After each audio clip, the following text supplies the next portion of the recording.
Silas Bell did not hesitate.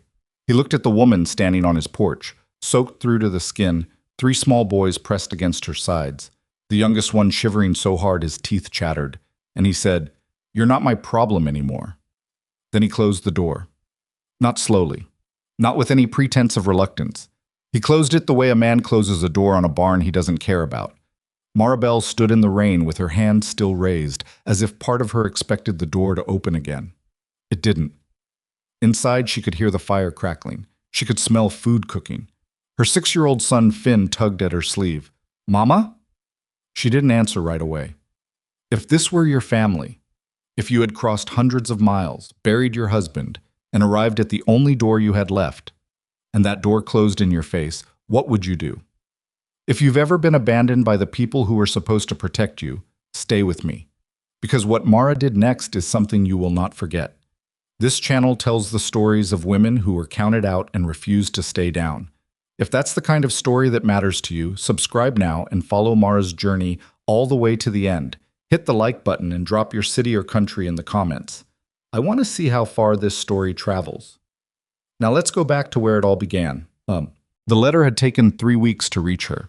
Mara read it twice at the kitchen table of the boarding house in St. Louis, where she had been living since Thomas Bell's first letter arrived 14 months earlier. The second reading didn't change anything. The words were plain enough.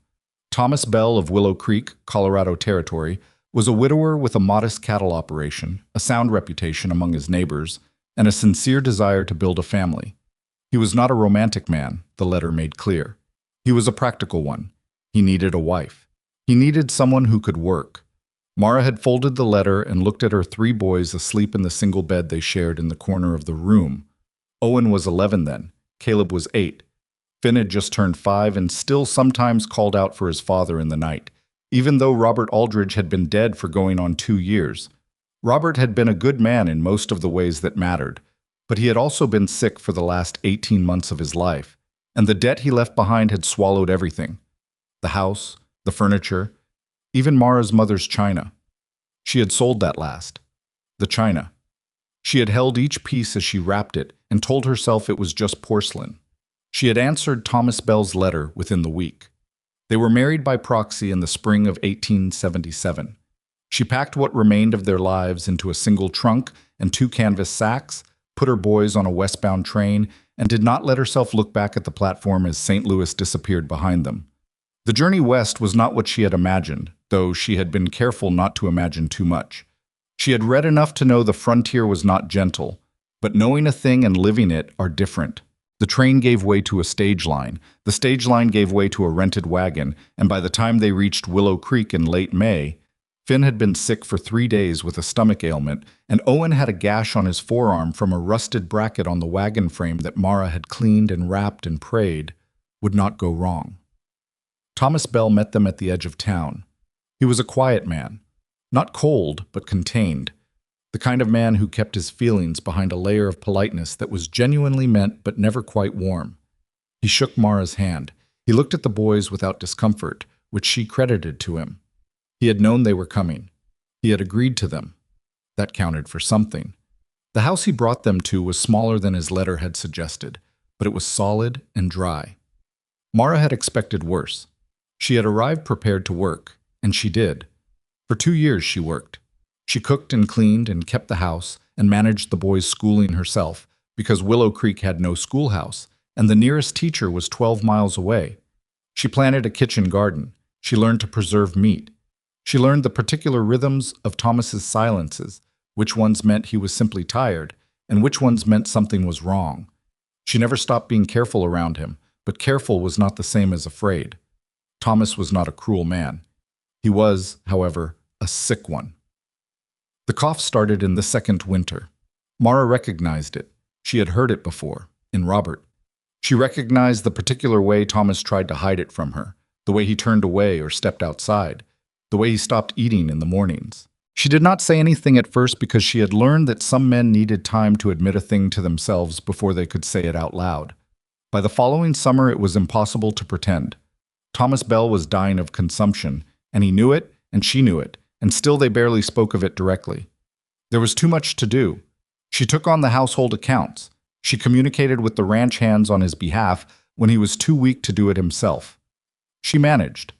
That was what she did. That was the word that fit her best, she thought. She managed. Thomas died on a Tuesday in October of 1879. It was raining.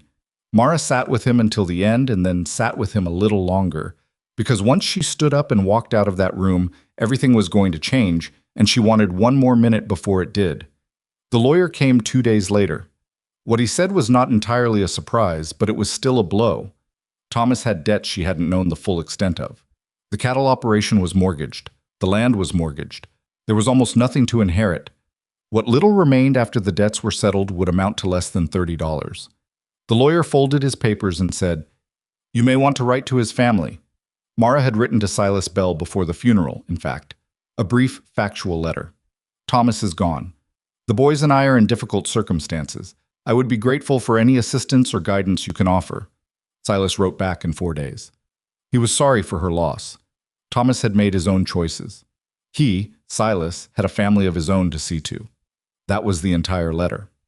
Mara read it at the kitchen table while Owen sat across from her doing arithmetic sums on a piece of brown paper. He looked up at her face, then looked back down at his sums without saying anything. He was 12 now, old enough to read a room. She had written a second letter. She was not proud of it, but she had written it. She had explained more specifically the debt, the boys' ages, the winter coming. She had not begged. She had stated facts. Silas did not answer the second letter. She sold the furniture. She sold Thomas's second horse and the farm equipment that wasn't tied to the mortgage. She packed what she could into the wagon, the boys' clothes, her own, the blankets, the cast-iron pot that had been hers before she ever came west. And on a gray Thursday morning, she drove them into Willow Creek with $20 and no plan beyond her next breath.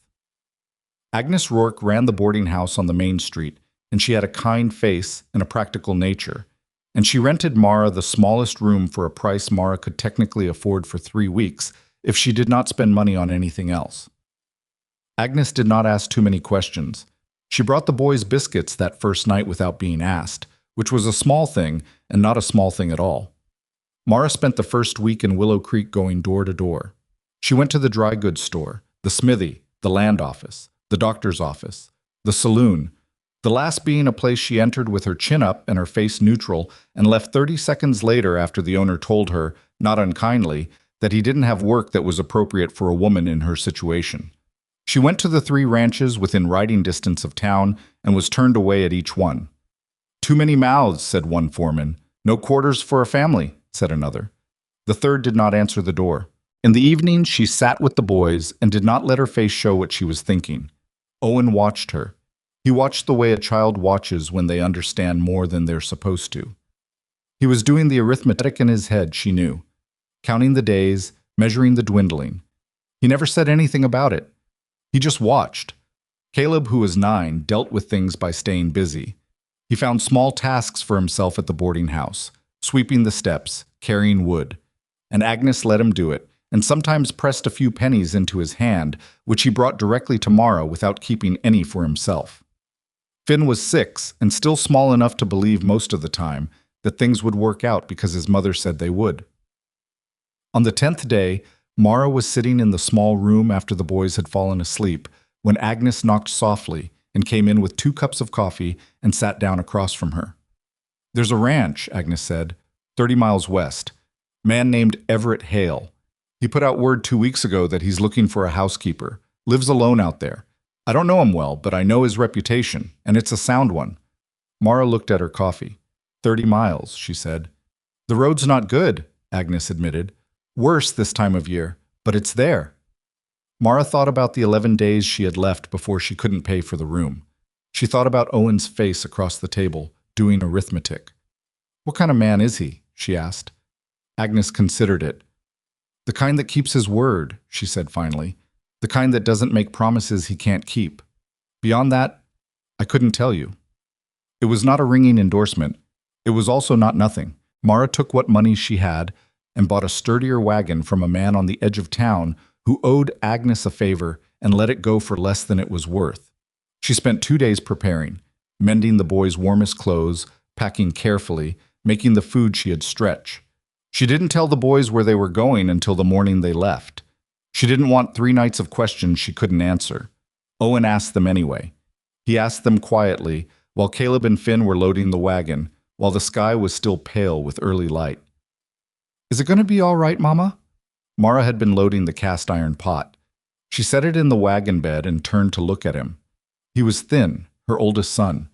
He'd always been thin, but the last 2 months had taken something from him that went beyond weight. There was a watchfulness in his eyes that hadn't been there before Thomas died, before the lawyer came, before the letters. She wanted to tell him yes without qualification. She wanted to give him that. "I don't know," she said instead, "but we're going to find out." He looked at her for a long moment. Then he nodded and picked up the next load. The road west was everything Agnes had said, and worse. It had rained 3 nights earlier, and the ruts were deep and unpredictable. Mara drove and didn't let herself think beyond the next 100 yards of track. The boys rode in the back. Finn fell asleep against Caleb's shoulder by mid-morning. Owen sat up front beside her for a while without talking, and she was glad for his company without saying so. They stopped once to water the horse and eat a little. The sky was the color of old pewter and getting darker to the west. Mara looked at it and recalculated. She had wanted to arrive before dark. That was not going to happen. By the time the buildings of Iron Ridge came into view, it was fully dark and raining properly, a cold, thin rain that had been building for the last 2 hours. Mara's hands on the reins were stiff with cold. Finn was awake again and pressed against her side. The boys had been quiet for a long time. She stopped the wagon in front of the main house. She didn't let herself think. Thinking was the enemy right now. She climbed down from the wagon, told the boys to stay, and walked to the door. She knocked. The man who opened it was not what she had prepared herself for, though she hadn't been sure what she'd prepared herself for. He was in his mid-40s, broad across the shoulders, with a face that had seen a great deal of weather and settled into something that was not quite harsh, but was not gentle either. He looked at her. He looked past her at the wagon, at the 3 shapes inside it, and then back at her. She had rehearsed what she would say. She had rehearsed it for 30 miles. Now she stood in the rain with her rehearsed speech entirely gone and said simply, "I'm looking for work. I heard you need a housekeeper." Everett Hale looked at her for a moment that stretched. She held his gaze because she had nothing left to lose by holding it. He looked at the wagon again. "How many?" he said. 3 boys, 12, 9, and 6. He said nothing. "I can cook," she said. "I can clean. I can manage a household. I'm not asking for charity. I'm asking for work." The rain was coming harder now. It was running off the brim of her hat and down the back of her neck. Everett stepped back from the doorway. "Bring the boys inside," he said. "Storm's coming in bad." She turned back to the wagon before her face could do anything she didn't want it to do. "Owen, Caleb, Finn, come down." They came. Finn stumbled on the wagon step and Mara caught him without thinking, swinging him up against her hip even though he was almost too heavy for it now. She carried him the last few yards to the door and crossed the threshold of Everett Hale's house with her youngest son on her hip and her 2 older boys close behind her. Inside, the house was warm. That was the first thing.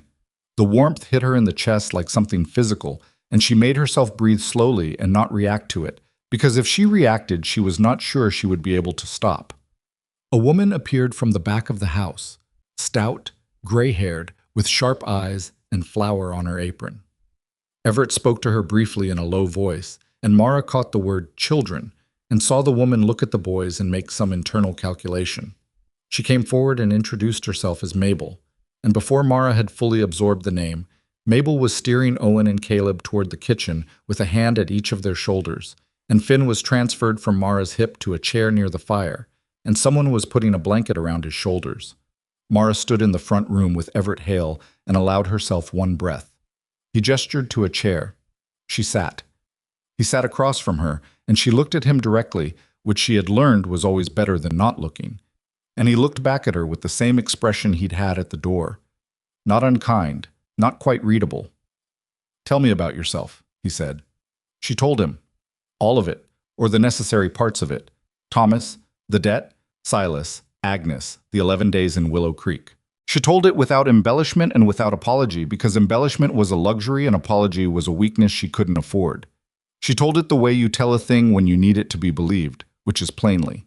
When she was done, Everett was quiet for a moment. "How old are you?" he asked. 31. He nodded slowly, the way people nod when they're thinking. "The work here is not light," he said. "This is a working ranch. There are currently 11 men on the property, not counting myself. Mabel does the cooking for the household, but she's getting on and she needs help. I need someone who can manage the house, the laundry, the mending, help with the kitchen. The days are long." "I know what a working household requires," Mara said. "And the boys?" He said it carefully, not unkindly, but carefully. "They're not children who cause trouble," she said. "Owen is old enough to be useful. Caleb works hard. Finn is young, but he minds." Everett considered her for another moment. "I'll offer you room and board for yourself and the boys. Salary, modest but regular. If it doesn't work, we part ways without difficulty on either side." He paused. "But I want one thing understood from the start." "Tell me," she said. "This isn't charity," he said. "If you're here, you work." Mara looked at this man she had never met before, in this house she had arrived at in the dark and the rain with 3 hungry boys and a horse that was near spent, and she felt something tighten in her chest that was not fear and not hope exactly, but something related to both. "That," she said, "is exactly what I want." He stood and offered his hand, and she stood and shook it, and the deal was made the way deals were made on the frontier, not with papers, not with ceremony, just 2 people deciding to trust each other far enough to take the next step. In the kitchen, she could hear Finn laughing at something Mabel had said. She had not heard him laugh like that in 2 months. She stood in Everett Hale's front room and listened to her 6-year-old son laugh, and she thought, whatever this is, whatever comes next, I got us this far. She got us this far. That was not nothing. That was in fact everything. The first morning at Iron Ridge began before the sun came up. Mara was awake before anyone else, which was deliberate. She had lain in the narrow bed in the small room off the kitchen. All 4 of them crowded into it, the boys piled together on a pallet on the floor, Finn curled against Owen's back, and she had watched the darkness thin to gray and then made herself get up. She needed to understand the kitchen before Mabel got there. She needed to know where things were, how things worked, what the stove's temperament was. A stove was always the first thing. Get the stove wrong, and the whole morning went sideways. The kitchen at Iron Ridge was larger than she'd expected and more organized than she had any right to hope. Mabel kept a tight ship. Pots hung on specific hooks. Dry goods were labeled in a neat, cramped hand. The stove was a good one, a big cast iron range that had been recently blacked and held heat well. Mara found the coffee, found the water, and had a pot going before she heard boots on the back step. It was not Mabel. It was Everett Hale, fully dressed, looking like a man who had been awake for some time already. He stopped when he saw her. He had not expected anyone in his kitchen at this hour, which she could read on his face. The brief recalibration, the careful neutrality that settled back into place. "Coffee's almost ready," she said. He pulled out a chair and sat down. That was all. He didn't ask why she was up, didn't comment on it. He sat the way a man sits when he's spent enough years alone that someone else being in the room requires no particular response. She poured him a cup when it was ready and set it on the table and went back to figuring out what was available for breakfast. There was salt pork, there were eggs, there was cornmeal. She found a pan and started working. After a few minutes, Everett said without looking up from the table, "You don't have to start today." "I know," she said. He looked at her then. She kept her eyes on the pan. "I'd rather start today." He was quiet for a moment. Then he picked up his coffee and went back to looking at whatever he was thinking about. That was the beginning of it. Mabel arrived an hour later and found Mara at the stove with breakfast for 11 men in progress, and her own face composed into something that was not quite calm, but was close enough that only another woman would know the difference. Mabel stood in the doorway for a moment, taking this in, and Mara turned and looked at her and said, "Tell me what I'm doing wrong." Mabel's expression shifted. Not warmly exactly, but something opened in it. "The biscuits need more heat to start," she said. "This stove runs cool until 9 in the morning." "Thank you," Mara said. Mabel tied on her apron and came to work beside her, and they did not talk much beyond the necessary, but by the end of that first breakfast service, there was an understanding between them that didn't need to be spoken. The ranch hands came and went like a tide. 11 men, as Everett had said, though it fluctuated.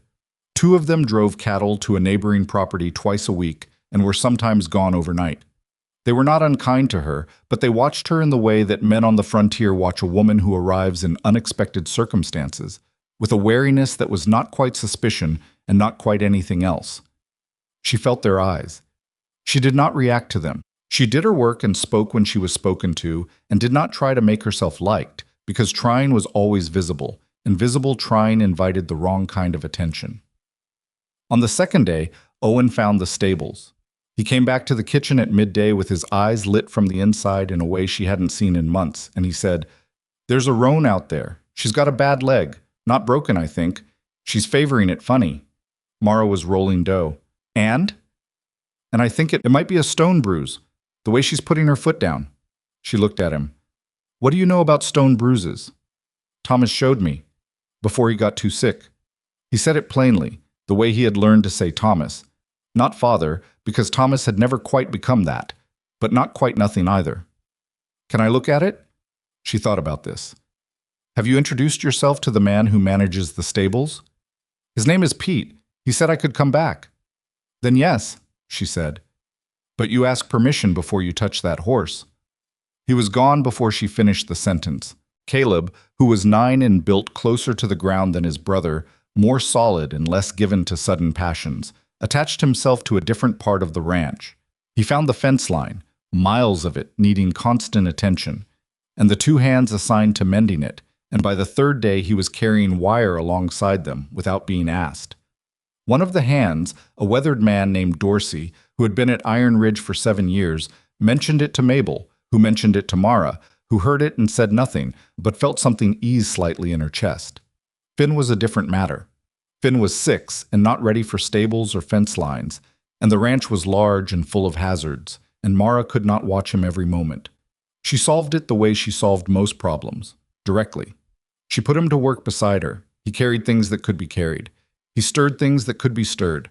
He sat on the kitchen floor with a pile of dried beans and sorted them into good and bad, a task that took enormous concentration and kept him occupied for stretches of time that felt miraculous. Mabel watched this arrangement develop and said nothing, but stopped treating Finn as an intrusion after the 3rd day. The trouble started at the end of the 1st week. It started with a man named Cord Devlin. Devlin was not the foreman. That was a competent, quiet man named Harlan. But he had been at Iron Ridge long enough to consider himself something close to it.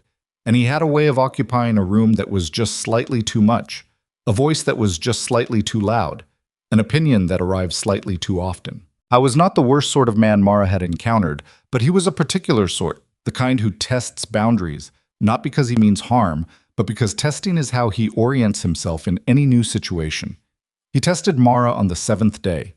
She was in the yard taking laundry off the line when he came around the corner of the bunkhouse and stopped a little too close and looked at her with a look that was meant to be friendly and wasn't quite. "Staying on, are you?" he said. "It appears so," she said. She kept pulling laundry. "Didn't figure Hale for the family type." "I couldn't speak to that," she said. "Must have made quite an impression." He said it with a particular quality, not exactly an accusation, not exactly not one. Mara took the last sheet off the line and folded it against her chest and looked at him directly. She was 31 years old. She had buried 2 husbands' worth of expectations, managed a household through a man's dying, driven 30 miles through bad weather with 3 children and a flagging horse. She was not, in any sense of the word, afraid of Cord Devlin. "I made an impression," she said, "by being able to cook for 11 men and clean a house and do laundry and manage a kitchen, which is exactly what Mr. Hale hired me for." She picked up her basket. "Was there something you needed?" He looked at her for a moment. Something shifted in his face. Not chastened, exactly, but recalibrated. "No," he said. "Then I'll get back to it," she said, and walked past him, and did not look back. She told no one about this exchange. She filed it away in the part of her mind where she kept things that needed watching but not reacting to yet. That evening, Everett was in the front room going over ledger books when she brought him a cup of coffee, something she had taken to doing in the evenings, not as a gesture of anything beyond practicality, but because she passed through the front room on her way to check on the boys, and the coffee was there. And she set it on the table beside him and started to leave, and he said without looking up, "How are the boys settling?" She stopped. Owen's taken an interest in the horses. He thinks your roan has a stone bruise. Everett looked up from the ledger at that. Pete mentioned it, said he had a good eye. He does. Thomas, his stepfather, taught him some things. She paused. He was sick for a long time before he died. There wasn't much he could do toward the end, but he could still talk about horses. Everett was looking at her with an attention that was different from the practical kind he gave to the ranch. She wasn't sure what to do with it, so she kept talking. Caleb is helping with the fence line. I don't know if that's appropriate or if Dorsey is just being tolerant. Dorsey doesn't tolerate things he doesn't want to, Everett said. If the boy was in the way, he'd say so. All right. And the young one? Finn is helping me sort beans. Something happened in Everett's face. It was very small and very brief. It might have been the beginning of a smile, though she couldn't be certain because it was gone before it fully arrived. That's a good job for a 6-year-old, he said. He thinks so, she said. She left him to his ledgers and went to check on her boys. In the second week, she found the books. She was cleaning the room that Everett used as an office, not going through his things, simply dusting, moving carefully around the stacks of papers and the account books. When she noticed the shelf, it was not a large shelf, fitted along the back wall between the window and the door, but it held more books than she had seen in one place outside of town. History, mostly. Some surveying manuals, a battered copy of something on cattle management, and at the end of the shelf, 3 volumes that were so out of place among the rest that she stopped and looked at them twice. Shakespeare. All 3 of the same collected volume, which made no sense until she looked more closely and realized they were not the same. They were different editions, different bindings, as if he had bought one and then found another and kept it, and then the same again. She was standing there with a volume in her hand when Everett appeared in the doorway. She was not embarrassed. She hadn't been snooping, but she became suddenly aware of what she must look like, standing in the man's office holding his book, and she set it back on the shelf directly. I was cleaning, she said. I wasn't reading it. You could, he said, if you wanted. She looked at him. He was leaning in the doorframe, not quite relaxed, but not tense either. His eyes were on the book. He was a school teacher, he said. After a moment, my father. He brought those west. They made it, the books did. He didn't. Mara was quiet. Fever, Everett said. It was the shortest possible explanation and carried the weight of a much longer one. She looked at the books on the shelf. My mother was a teacher, she said. I was too, before Thomas. Before everything. She paused. Feels like a different life. Everett looked at her then. The attention she'd noticed before was back, the kind that saw more than it let on. Come with me, he said.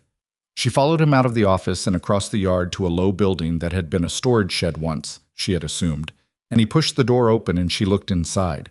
It was still mostly storage, but along one wall someone had built a rough shelf, and on the shelf sat a collection of things that were clearly books, though half of them were water-damaged, their spines soft and pages swollen, and several were stacked flat because they could no longer stand upright. Previous foreman's wife started a school, Everett said. 3 years ago. She got sick. Had to go back east. The books stayed. Mara looked at the shelf. How many children on the property? Currently, 7, plus yours. He paused. There are 4 other ranch families within a day's ride.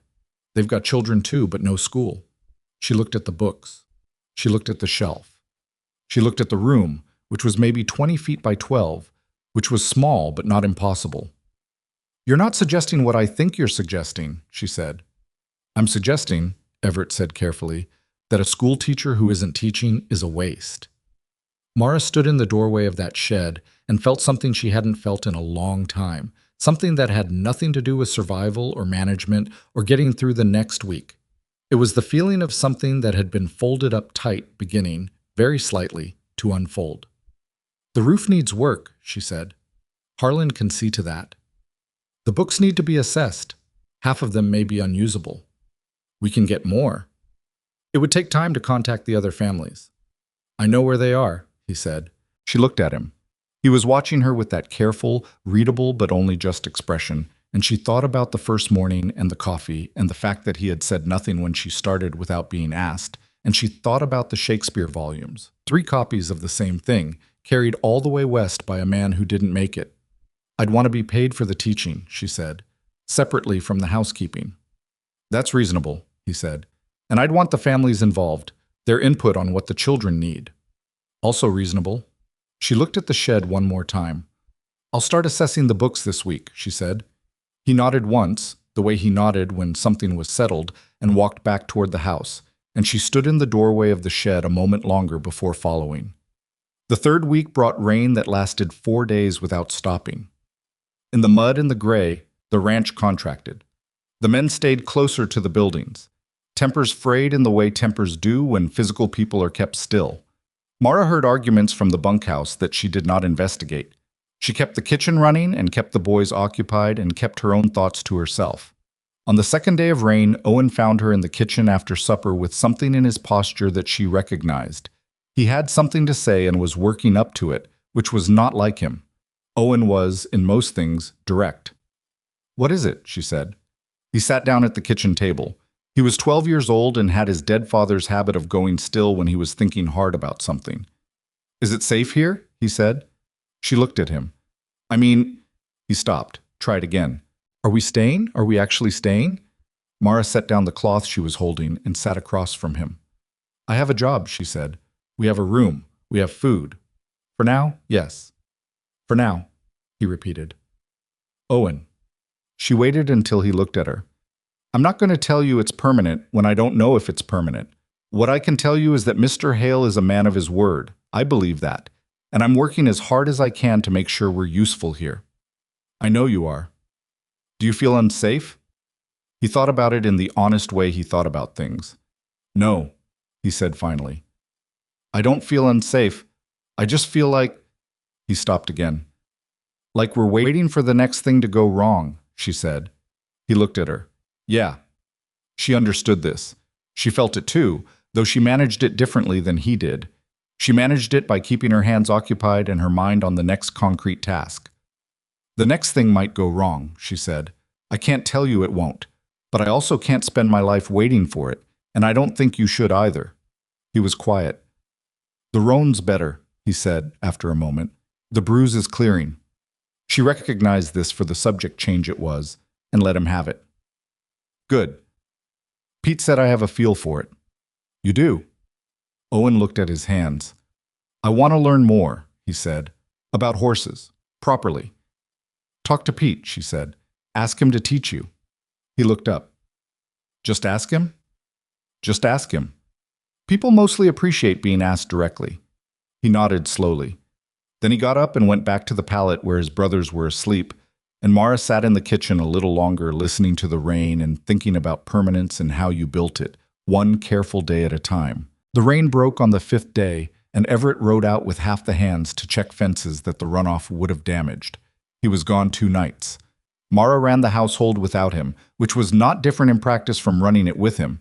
He was not a man who involved himself in domestic operations beyond a few exchanges in the morning and the evening, but it was different in a way she could feel at the edges, a slight expansion, as if the house breathed differently when he was away. He came back in the late afternoon of the 2nd day, and she heard the horses in the yard and knew it before she heard voices, and she noticed she knew it, and then deliberately stopped noticing. That evening, Caleb asked Everett a question at supper. Mara had established that the boys ate in the kitchen with Mabel, while the ranch hands ate at the long table in the dining room, and Everett ate there too, or sometimes in the front room if it was late. But on the evening Everett came back from checking the fences, the kitchen timing went sideways, and Mabel had set places at the kitchen table for everyone without particularly thinking about it. And Everett had come in from washing up and sat down without comment, and so there they all were, Mara, Mabel, Everett, and 3 boys, eating supper together for the first time. Finn, because he was 6 and had not yet developed the instinct for what conversations to avoid, asked Everett whether he had ever seen a real bear. Everett looked at Finn for a moment as if recalibrating. "Yes," he said. "Was it big?" "Yes." Finn absorbed this. "What did you do?" "Stood still, mostly." "Did it do anything?" "Looked at me for a while, then went back to whatever it was doing." Finn considered this outcome. "That's lucky," he said. "It was," Everett agreed. Caleb, who had been watching this exchange from across the table, said, carefully, Did you ever have to shoot one? Mara looked up from her plate. Everett looked at Caleb. Caleb was not the type to ask nervous questions. He asked questions he actually wanted the answer to. Once, Everett said, came too close to the outbuildings. Did you make something from it? The hide, yes. One of the hands knew how. I kept the rug. He paused. It's in the front room. All three boys turned as one to look in the direction of the front room, as if they could see through the wall. I didn't notice a rug, Owen said. It's under the settee, Everett said. There was a brief silence during which Mara could see all three boys filing this information away for later investigation. Mabel refilled everyone's coffee without comment. It was not a remarkable supper. Nothing was said that was particularly important. But at the end of it, when the boys were clearing plates and Mabel was at the stove, Mara looked across the table at Everett and found him already looking at her. And she was not sure what was in his expression, but she was sure it was more than she'd seen in his face before. She looked away first. She was practical about most things, but she was not ready to be practical about that. The school began in the fourth week, in a state of organized chaos that was entirely predictable to Mara and entirely manageable. She had assessed the books and found 12 usable, 8 salvageable with care, and 6 beyond help. She had written a brief note to the 4 neighboring ranch families, which Everett had carried when he rode out to check on a land boundary dispute with his nearest neighbor.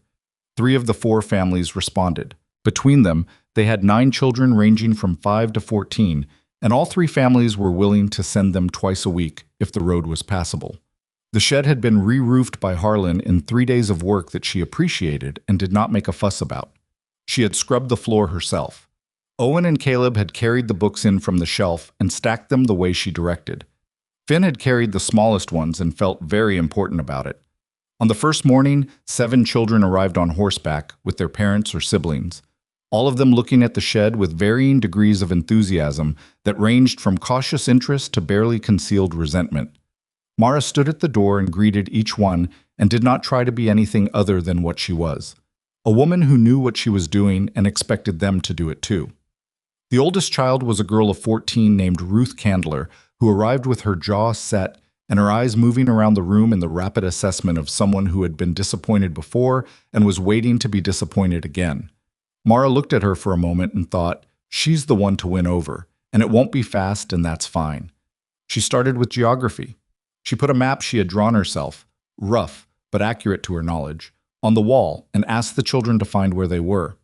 3 of the younger children had no idea. 2 guessed somewhere vaguely right. Owen and Ruth Candler both looked at it and correctly identified the general territory within minutes. They also disagreed about which direction the nearest river ran. Settle it, Mara said. How would you find out? They stared at her. You can ask someone who knows, she said. You can look at another map. You can go look at the river yourself. 3 methods. Which is fastest? Ruth said, flat. Depends on how close the river is. Mara looked at her. Correct, she said. Ruth's jaw unclenched, just fractionally. It was a beginning. The argument about the river was not settled that day, which was fine. The argument was not the point. The point was that they had argued, which meant they were thinking, which was the first necessary thing. Everett rode past the shed twice that morning, and both times he did not stop. But she was aware of his passing in the way you become aware of things you have decided not to think about. She taught until midday and sent the children home with a question to find the answer to by the next session. She stood in the door of the shed after they had gone, in the particular silence that settles after a group of children has left a room, and she felt the familiar, bone-deep satisfaction of having done the thing she was made to do. And then the trouble that had been building, the slow accumulating pressure that she had known was there because it was always there, revealed itself. Cordevlin had not been quiet about his opinions of the school, it turned out. He had opinions about a lot of things. Women who overstepped, expenses that weren't necessary, Hale's decisions that he thought should have been his to weigh in on. He had been making these opinions known in the bunkhouse, and those opinions had found their way to a neighboring rancher named Walt Greer, who had his own ideas about women on the frontier and what they were and weren't suited for, and Greer had ridden over that afternoon to share them. Mara was carrying water from the well when Greer arrived. She saw him ride in, saw the way he sat his horse, and read the whole situation in 10 seconds. He did not speak to her. He went directly to Everett. She kept carrying water. She was not going to stand outside a conversation she hadn't been invited into, not because she was afraid of it, but because she knew which battles to pick and when. She found out what was said later, from Mabel, who had been hanging laundry near enough to the front porch to hear it. Greer had told Everett that he had concerns about the stability of the arrangement. A widow with children was a liability. A widow who was also now teaching was taking on more than she could manage. And there were men on the ranch who were distracted by her presence, which was a problem for productivity. Everett had listened to all of this. And then he had said, "She's doing the work I hired her for, and she's running that school on her own time. If you have concerns about specific men and their attention, bring them to Harlan." Greer had pushed. He had suggested that Everett was making a mistake, that you couldn't run a cattle operation like a charity house, that people were talking. Everett had said, "Walt, I've been running this ranch for 16 years. I don't need advice on how to do it." Greer had left. Mara heard this account from Mabel that evening while they were washing up, told in Mabel's characteristic way, plain and sequential with no editorial comment.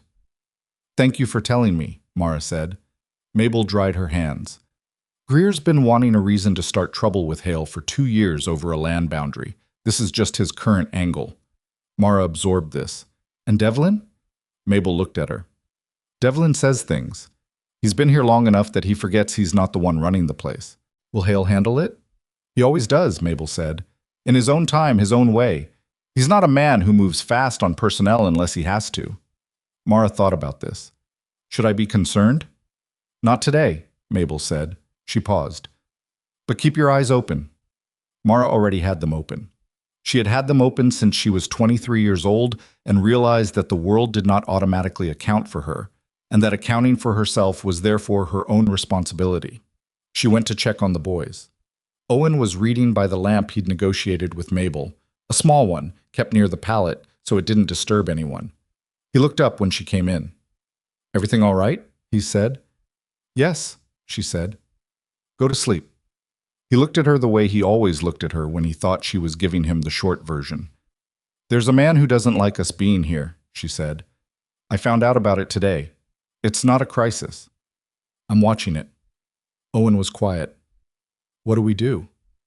"We keep doing what we're doing," she said. "We do it well. We don't give anyone a reason to complain." He turned this over. "And if they complain anyway?" "Then we deal with it," she said. He nodded slowly and looked back at his book. She turned down the lamp a little and went to bed. 2 days later, Everett spoke to Cord Devlin. She did not see this conversation. She heard about it from Dorsey, who told Caleb, who told Owen, who told Mara. The chain of information was imperfect, but the core of it was clear. Everett had told Devlin that the school was his decision, the housekeeper was his employee, and any man who had a problem with either was welcome to say so directly to Everett and then find other work. Devlin had said nothing after that. He did not become friendly. He remained watchful, the way certain men remain watchful toward anything they perceive as a change to the order they've become accustomed to. But the active pressure stopped, and that was sufficient for now. On the last day of that month, Mara was in the office returning a ledger she had found left on the kitchen table. Everett had been going over the accounts after supper and left it when one of the hands came with a question, when she found him there already. He was at the desk, but not working. He was sitting with his hands flat on the desk surface, looking at nothing. She set the ledger down quietly.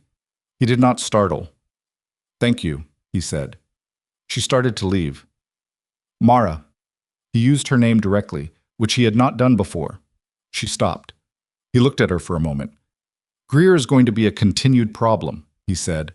"The land boundary is real. He's had a dispute with me over the south pasture for 3 years.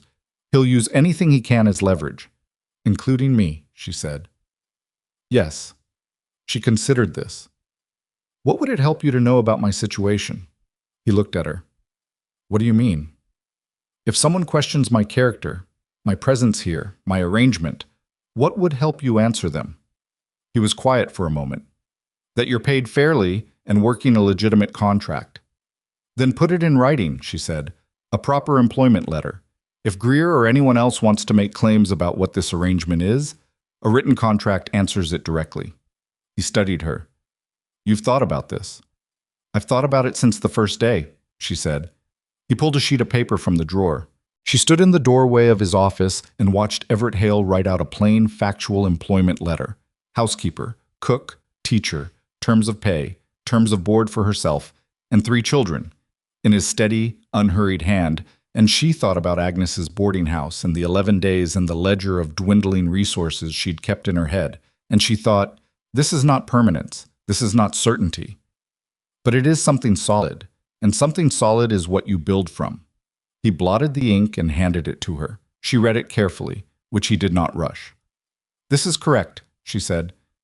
I'll have Harlan witness it tomorrow, he said. She folded the letter and held it. Thank you. He nodded once. She left him in the office and went out into the yard, where the evening was settling in cool and clear, and the mountains to the west were going the color of old copper in the last of the light. She stood there a moment with the letter in her hand before she went inside. The frontier did not get gentler. It did not become something it wasn't. But standing in that yard with a piece of paper that said plainly that she had a right to be where she was, she felt something in her posture that had been slightly braced for weeks begin, very slightly, to release. She went in to check on the boys. Tomorrow there was bread to make, an offense report to write up for the school ledger she had started keeping, and Ruth Candler was coming back, jaw still set, and Mara had 3 new questions prepared that she thought might get through.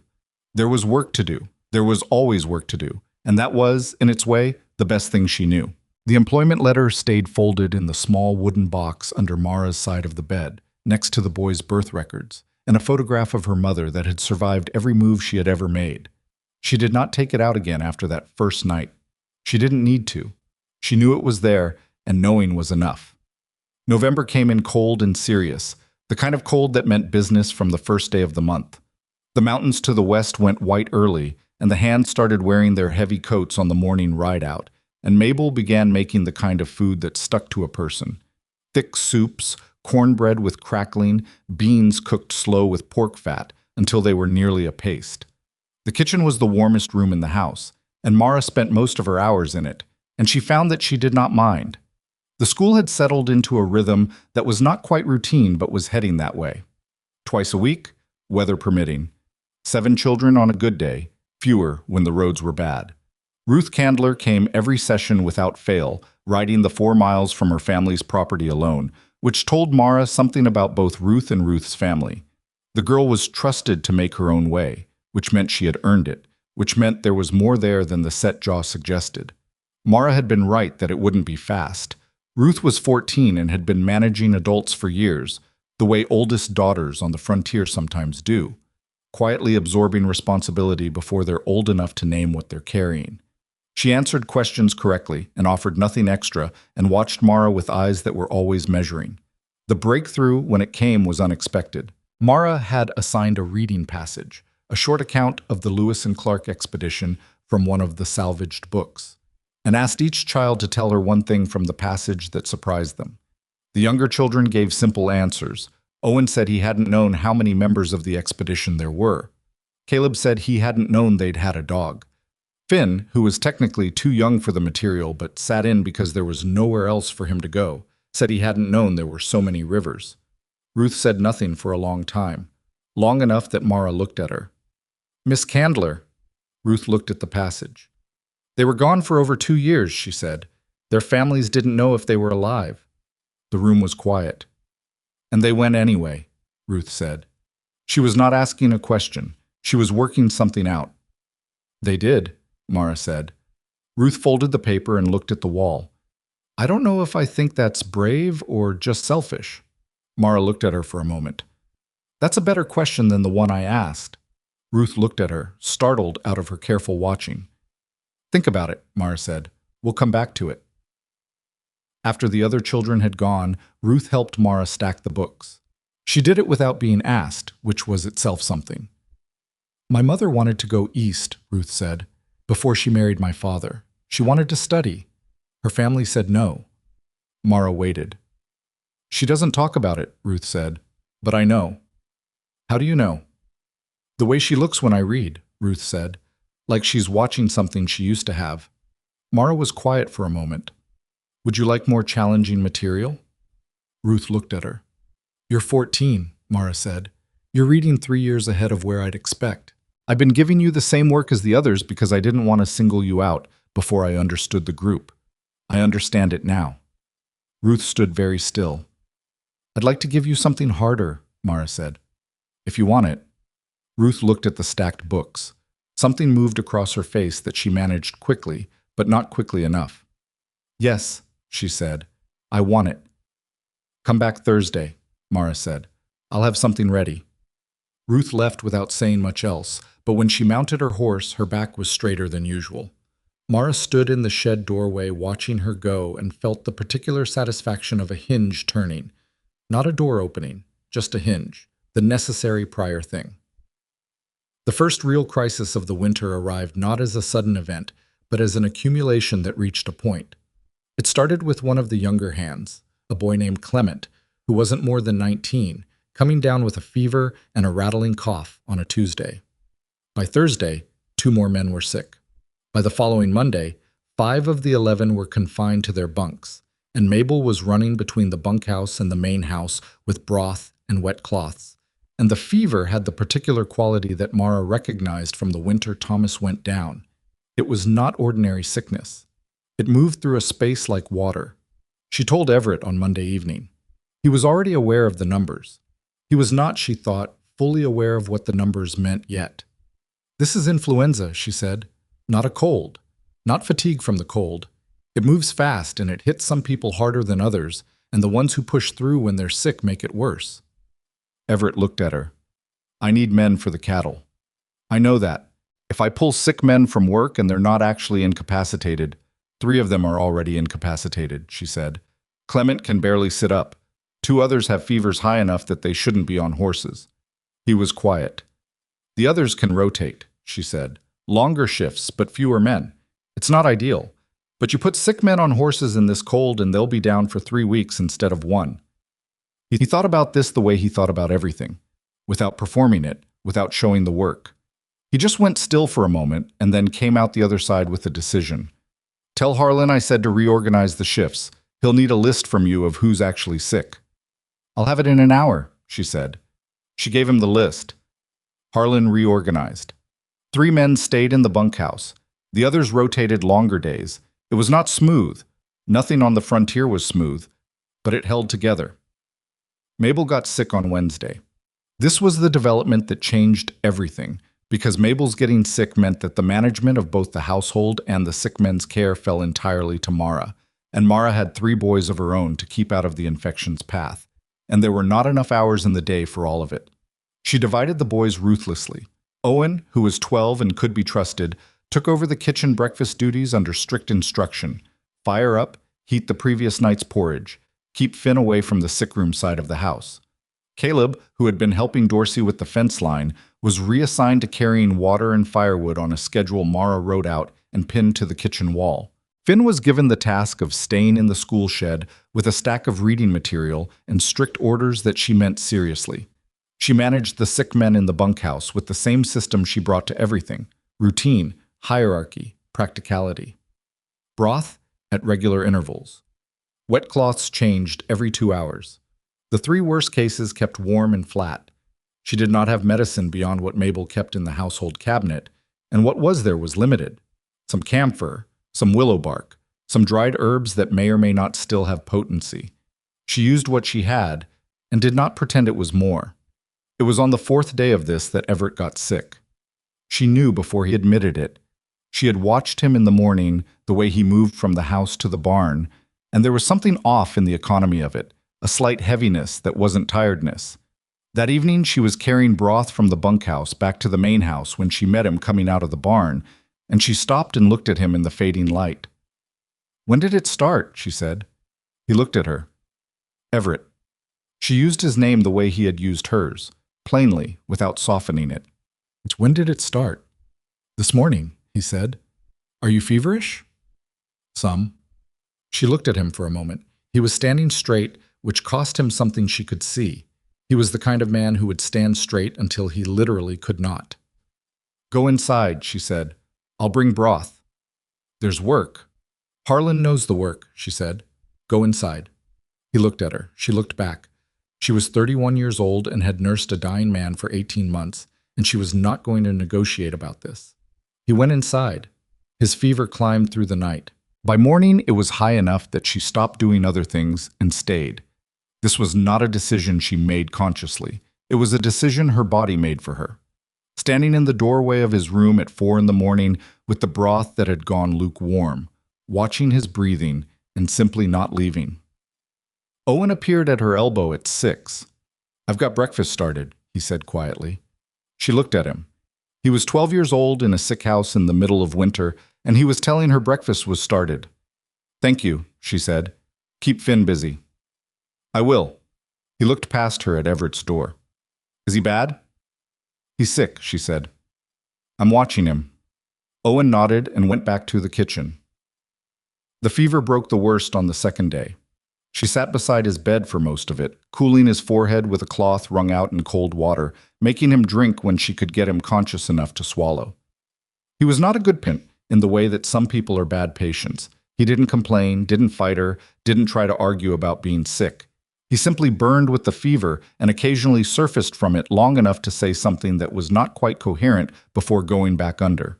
On the second night, in the deepest part of it, he spoke clearly enough for her to hear. He was talking to someone who wasn't in the room. His wife, she understood eventually. A woman named Clara, gone some years ago, before Mara arrived. He spoke her name twice. Then he said something that was too low for Mara to fully catch, but the quality of it was unmistakable.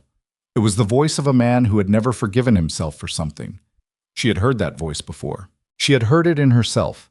In the first months after Robert died, when she had stayed awake at night cataloging her failures, every decision she'd made, everything she hadn't said, every way she might have done differently. She had stopped, eventually. Not because the list was wrong, but because maintaining it was a way of staying in a place she needed to leave. She did not know what Everett carried. She knew the shape of it, the wife, the fever, the guilt that had made its home in him. But she did not know the specific weight, and she did not pretend to. She wrung out the cloth and replaced it on his forehead and said nothing. At some point, she fell asleep in the chair beside his bed. She woke to gray morning light and found him looking at her. The fever had broken. She could see it in his eyes. The focus was back, the dangerous haziness gone. He looked exhausted in the way you look when your body has been through a battle without you fully consenting to it. "Morning," she said. He looked at her for a moment. "You stayed." "Yes." "You didn't have to." "I know," she said. She stood up, and her back was terrible from the chair, and she didn't let it show. "I'll get you proper broth. Mabel's better enough to be back in the kitchen." She started for the door. "Mara." She stopped. "Thank you," he said. She looked at him. He meant it, not as a social form, but as an actual thing. She could see that. "Drink the broth when I bring it," she said, "and don't try to get up today." She left before either of them could say anything else. The sickness cleared from Iron Ridge over the following 10 days. Not all at once. It left in the slow, reluctant way illness leaves a place it has settled into, one man improving while another had a setback, the house gradually warming again in the way a house warms when the people in it are no longer fighting something invisible. Clement recovered. The two worst cases recovered. No one died, which was not a thing she had let herself count on, but had hoped for. On the day that the last sick hand was back on light duty, Mara was in the kitchen when she heard a knock at the front door. An unusual thing, since most people came to the kitchen door at a working ranch. She dried her hands and went to open it. A man stood on the porch. He was her age, or close to it, with a look that was familiar in a way that took her a moment to place. And then she placed it. He had Thomas's eyes. Not Thomas himself, this was a younger brother she saw, someone she had never met. Thomas had mentioned brothers, plural, in the early correspondence, but vaguely, and she had never pressed for details, and after the marriage, the subject hadn't come up in any meaningful way. "Mrs. Bell?" he said. "Yes," she said. She kept her voice neutral. "My name is Daniel Bell, Thomas's younger brother." He held his hat in his hands. "I heard you were out this way." She looked at him. He did not have Silas's quality, the blankness, the door-closing efficiency of a man who had made a decision and sealed it. This one was uncomfortable, which meant he had a conscience operating somewhere beneath the surface. "What brings you here?" she said. I wanted, I heard about how it went, with Silas. He stopped, looked at his hat. I was in Wyoming when Thomas died. By the time I heard, you'd already gone. She waited. I should have written, he said. Yes, she said. You should have. He flinched slightly. I know it doesn't help to say so now. It doesn't, she agreed. But say whatever you came to say. He looked up at her. The boys are all right? The boys are fine. And you're... He looked past her at the house, at the ranch beyond. You've landed somewhere safe. She thought about this word. Safe. It was not the word she would have chosen. It was more complicated than safe. I have work, she said. A proper contract. The boys have food and room, and the older two are learning useful things. She paused. We're managing. He looked at her for a moment. I have some of Thomas's things, he said. Things from before he went west. Letters from your mother to you that he never passed on. I don't know why. Some of the boys' things from when they were small, if you want them back. She went still. Letters from her mother. Thomas had not passed them on. She kept her face where it was.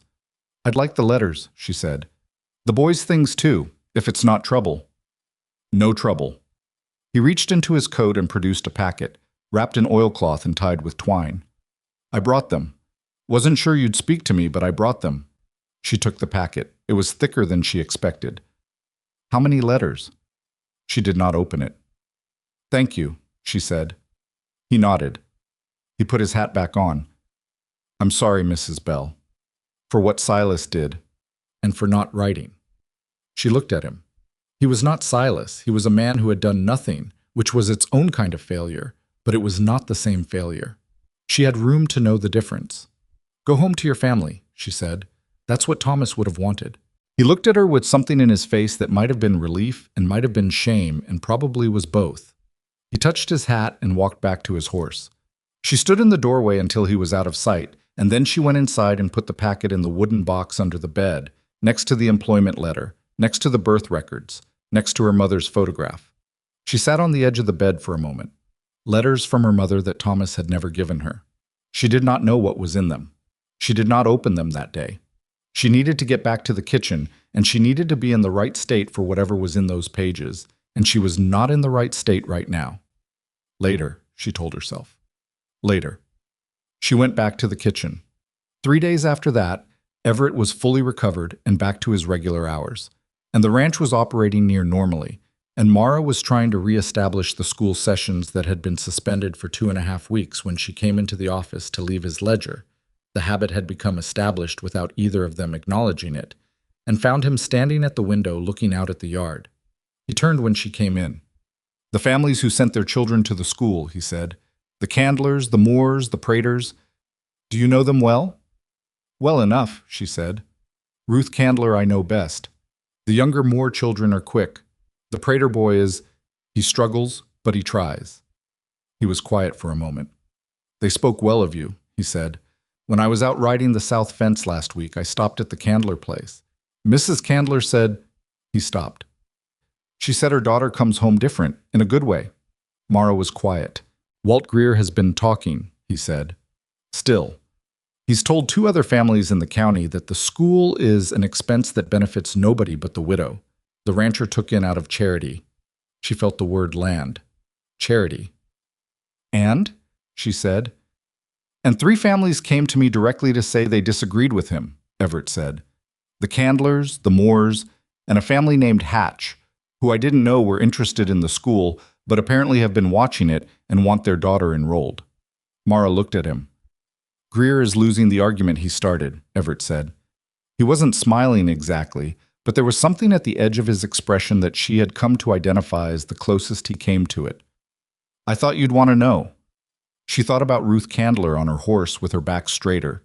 She thought about the younger Moore girl who had discovered that she could do long division faster than her older brother and had not been quiet about it. She thought about the Prater boy who struggled and tried.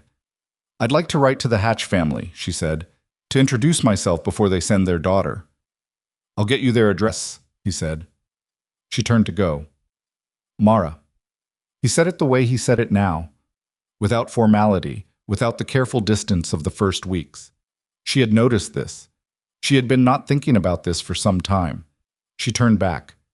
He looked at her for a moment with an expression she could not fully read, which was unusual.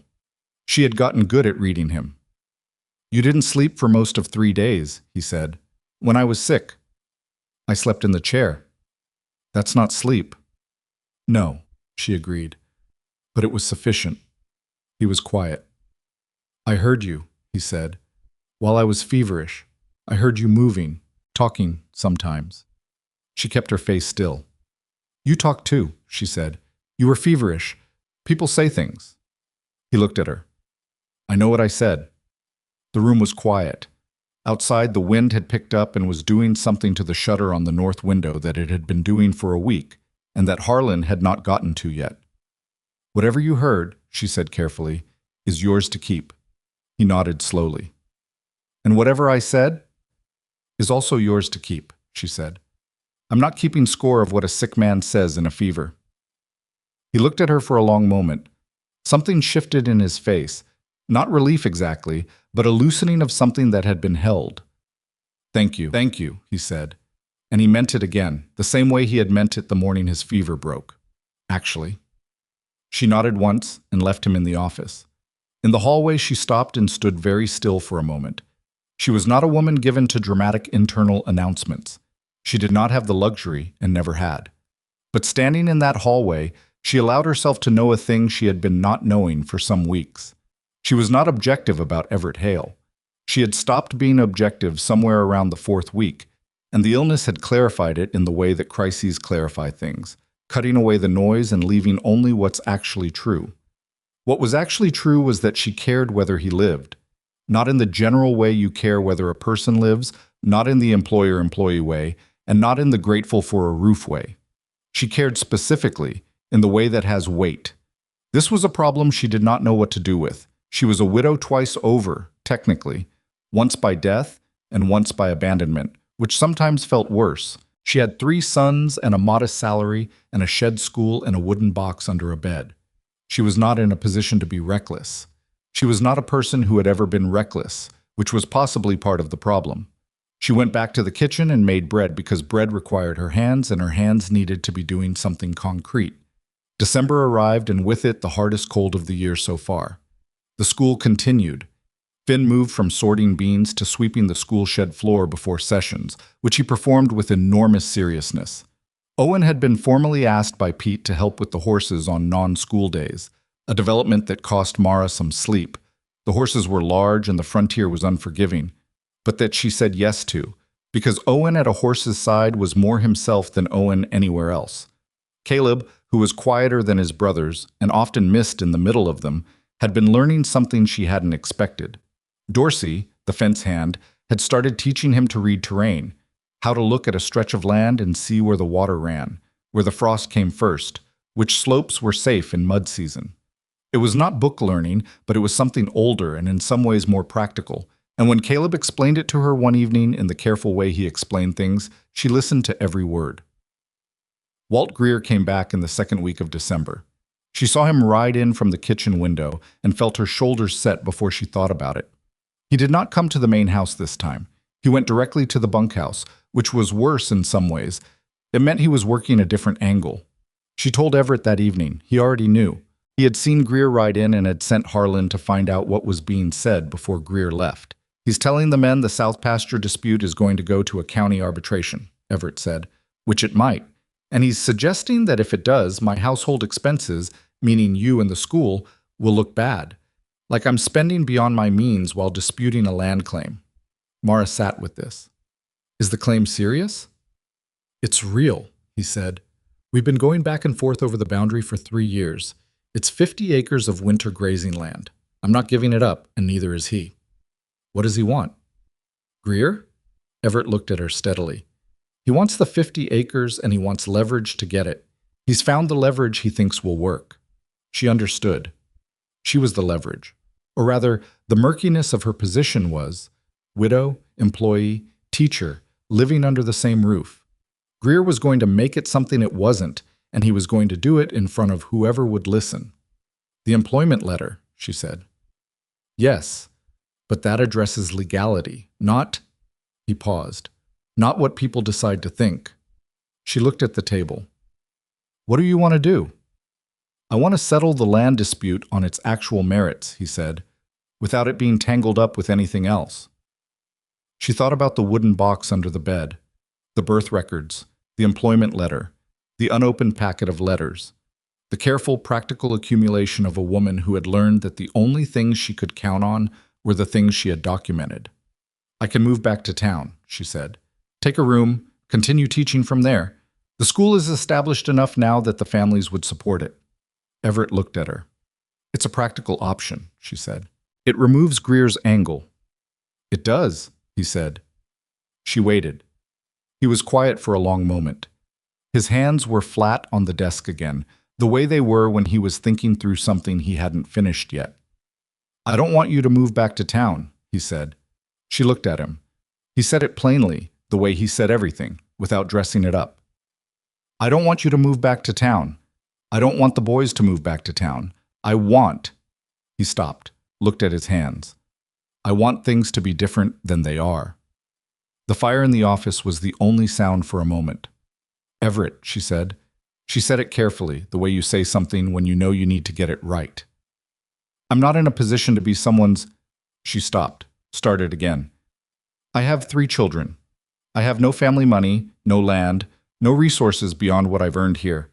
Whatever I feel, and I'm not saying I feel nothing, I can't afford to be wrong. I know that, he said, and I've been wrong before, both times. I've chosen wrong before.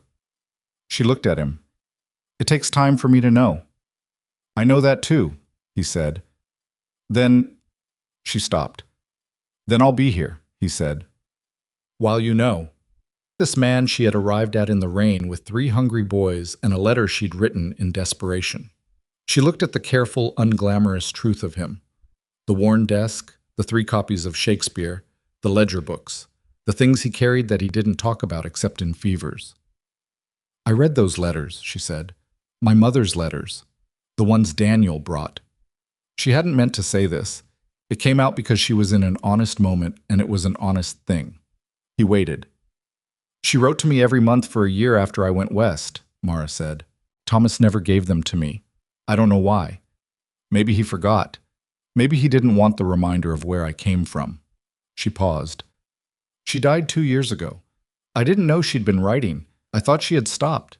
The quiet in the room was different now. I'm sorry, Everett said. She had not cried about the letters yet, and she did not cry now. But she sat with it for a moment in front of him, which was its own kind of exposure. My mother was a school teacher too, she said. I told you that. She taught in a one-room school very similar to the shed. She looked at her hands. She would have thought this was a reasonable life. Would she have been right? He said. Mara thought about Owen with the horses, Caleb learning to read terrain, Finn sweeping the school shed with enormous seriousness, Ruth Candler's jaw unclenching by fractions, the employment letter in the box. Yes, she said. She would have been right. Everett nodded once. He did not try to say anything more, which was exactly right. She stood and straightened her skirt in the practical way she did all things and went to check on her boys. Behind her, she heard him open the ledger. Outside, the wind was working at the shutter. Tomorrow, she decided, she would tell Harlan about it herself, because waiting for it to be noticed clearly wasn't the strategy that was going to work. She went down the hall to where her boys were asleep, all 3 of them. The pallet on the floor of the small room, Finn pressed against Owen's back just as he had been on the first night. She stood in the doorway and listened to them breathe. The frontier was cold and the night was long and nothing about any of this was guaranteed. But they were here, and they were warm, and she was not done yet, not by a long way. The shutter got fixed the next morning. Mara mentioned it to Harlan at breakfast the way she mentioned most practical things, directly, without preamble.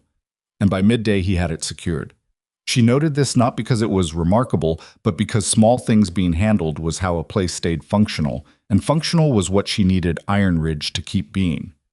December settled in hard. The kind of cold that made the windows run with condensation on the inside and turned the yard into something you crossed quickly and with purpose. The cattle needed more attention in weather like this, which meant the hands were out longer and came in rawer, and the kitchen ran later into the evening than it had in the milder months. Mara added a second soup pot to the supper rotation and started keeping a pot of coffee on from mid-morning straight through. Nobody said anything about it. Nobody needed to. The land dispute with Walt Greer went to county arbitration in the third week of December, exactly as Everett had said it might. He rode to the county seat with Harlan and a rolled set of survey maps, and the deed to Iron Ridge that was older than the dispute by 15 years. He was gone 2 days. While he was gone, Mara ran the ranch household the way she had run it during the influenza. Without ceremony, without consultation, because there was nobody to consult, and the work didn't pause for absence. Owen asked her, the evening of the first day, whether Everett would win. She was mending a shirt by the lamp. She looked at her son over the fabric. "I don't know," she said. "He has a strong case, but these things don't always go the way they should." Owen thought about this. What happens if he loses the 50 acres? He loses 50 acres of winter grazing land, she said. It hurts the ranch. It doesn't ruin it. And us? She looked at him steadily. We have a contract, Owen. Our situation doesn't depend on any one legal outcome. He nodded, but she could see he was still doing arithmetic. He was always doing arithmetic. She had started to think it was simply how his mind worked. Everything measured, everything accounted for, the ledger of possible outcomes constantly being updated. Go to bed, she said. Pete will have you up early. He went. She kept mending until the lamp oil got low, and then she went to bed herself, and she did not spend time worrying about the arbitration because worrying about things she couldn't affect was a habit she had worked hard to break, and mostly had. Everett came back on the second evening with Harlan and the rolled maps, and a face that told her nothing useful. She waited until Harlan had gone to the bunkhouse and the boys were in bed and the kitchen was clean. She brought him coffee in the front room. He was in the chair by the fire with the maps weighted flat on the low table, and he looked up when she set the cup down. Well? She said.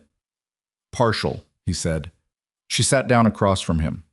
How partial? 20 acres to me, 30 to Greer. He looked at the fire. The 30 includes the best section of the winter grazing. The 20 is decent land, but it's not the same.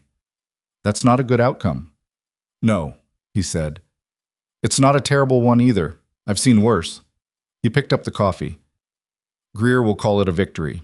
He's not wrong exactly. Will he stop pushing? Everett considered this. For a while. A man like Greer needs something to push against. He'll find another angle eventually. But not immediately. Probably not immediately. She looked at the fire. Then that's something. He looked at her. You're very pragmatic. I was raised pragmatic, she said. I've had it reinforced repeatedly. Something moved at the edge of his expression. Not quite a smile, but the shape of one. Your mother? My mother first, she said. Then circumstance. She stood. Drink the coffee. You look tired. She was at the hallway when he said, I had a conversation at the county seat. She turned back. With a land agent, he said. He was looking at the maps, not at her.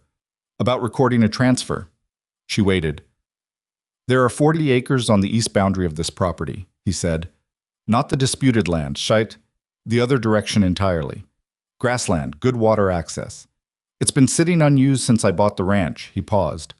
I asked the agent what the process was for putting land in someone else's name.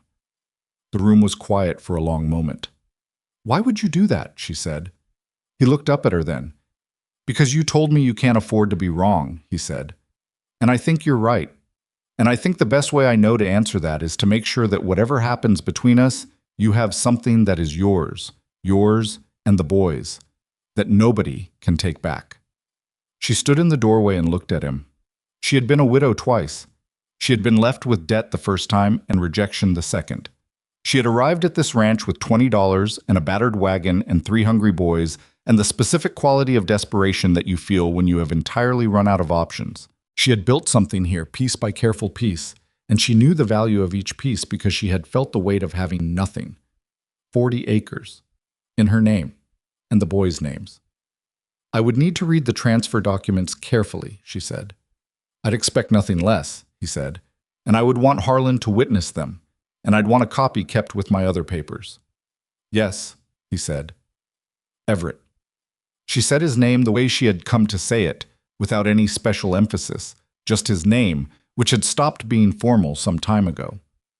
"This is a very significant thing you're offering." "I know what it is," he said. "I want to understand why, past the practical reason." He set the coffee down and looked at her with the particular directness she had come to associate with moments when he was being as honest as he knew how to be. "Because I don't want you staying here because you have nowhere else to go," he said.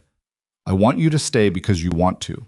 And I want you to be able to leave, if you ever need to, without losing everything. That's what land means." He paused. "My father knew that. He just didn't live long enough to do much about it." She stood with this for a long moment. "I'll read the documents when you have them drawn up," she said. "I'll have them ready after the new year," he said. She nodded. She went to bed. She lay in the dark with her 3 boys breathing around her on their pallets, and she thought about the word want. Not need, not should, not ought to. Want. She had been operating in the vocabulary of necessity for so long that the word landed with unexpected weight. She was not ready to say it yet, but she was getting closer. January came in with a blizzard that lasted 3 days and left Iron Ridge buried to the window ledges on the north side. Nobody went anywhere. The school was suspended. The hands moved between the bunkhouse and the barn in the particular hunched way of men walking through serious cold. And Mara kept the kitchen so warm it was almost uncomfortable, and nobody complained. On the second day of the blizzard, Finn got into the flour. She was not sure exactly how it happened. She had been in Everett's office helping organize the ranch accounts, which she had begun doing once a week as a natural extension of the household management. And she came back to the kitchen to find her youngest son covered to the elbows in white and a cloud of flour suspended in the air around him like a small weather event. He looked at her with the expression of someone who has done a thing and is now calculating the consequences.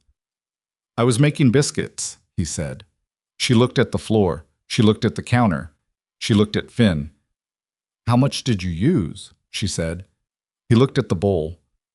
"I don't know. I was just—" He stopped. "I wanted to make biscuits for when the men come in." She stood in the kitchen doorway and looked at her 6-year-old son, covered in flour, earnest as a sunrise, wanting to help feed 11 ranch hands in a blizzard. "Wash your hands," she said. "Then come stand here and I'll show you how." His face did the thing it did when he was trying not to show how pleased he was. He washed his hands. She showed him how to measure, how to cut in the fat, how to feel when the dough was the right texture. Not sticky, not dry, just this. He was solemn about all of it, attending to each step with the same seriousness he brought to sweeping the school shed. When Everett came in from checking on the horses an hour later, there were biscuits on the table, and Finn was sitting on the floor beside the stove with flour still in his hair, very deliberately not looking proud. Everett looked at the biscuits. He looked at Finn. He sat down at the table and took one and ate it without comment, and then he said, "Good biscuit." Finn looked up at the ceiling. "Thank you," Finn said, to the ceiling. Mara turned back to the stove before her face did anything she couldn't account for. The blizzard broke on the 3rd day. The world outside was white and still and very cold, and the first thing was clearing the paths, and then assessing whether any cattle had been lost. 3 had, which was not as bad as it could have been, and then getting the school back on schedule, because the children had been out for a week already, and Ruth Candler's arithmetic needed attention. It was on the first morning back in the school shed that Ruth arrived with something different in her posture. Not the controlled guardedness of the early weeks, and not the fractionally loosened version of the past months. She came in ahead of the other children and stood near Mara's desk, with the look of someone who has been thinking about something for days and has finally decided to say it. "My mother wants to know if she can come," Ruth said. "Not to learn, just to watch. She wants to see what it's like." Mara looked at her. "Of course she can come." Ruth nodded. She had expected either yes or no and had prepared for both. Yes required less preparation. "She can sit in the back," Ruth said. "She can sit wherever she likes," Mara said. "She's welcome." Mrs. Candler came the following session.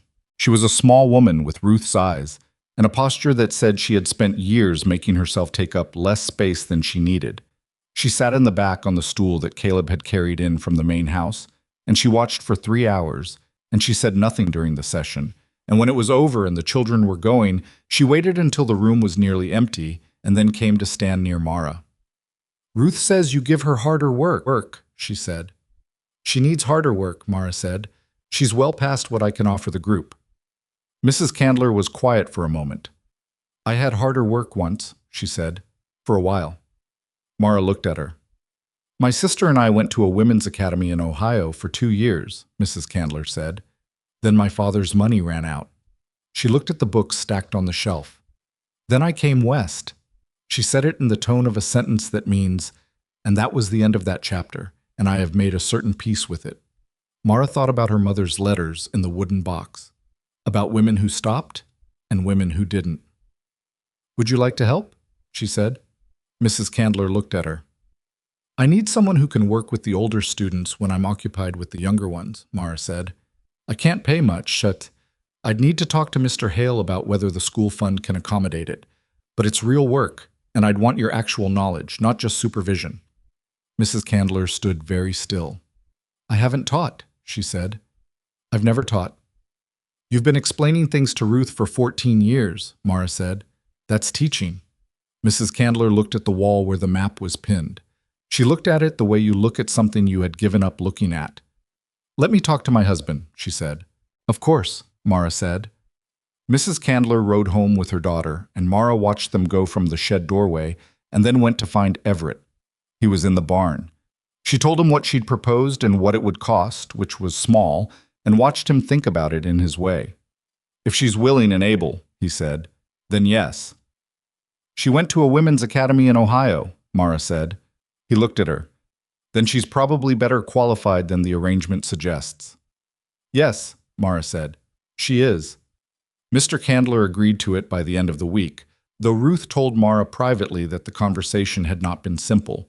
Her father was not against learning, exactly, but he had opinions about time and priorities. Ruth reported this with the compressed precision of someone who has witnessed this particular argument before and has stopped being surprised by it. He came around, Ruth said, which was the whole story in 3 words. Mrs. Candler, who asked Mara to call her June, which took both of them a few sessions to fully settle into, began the following week.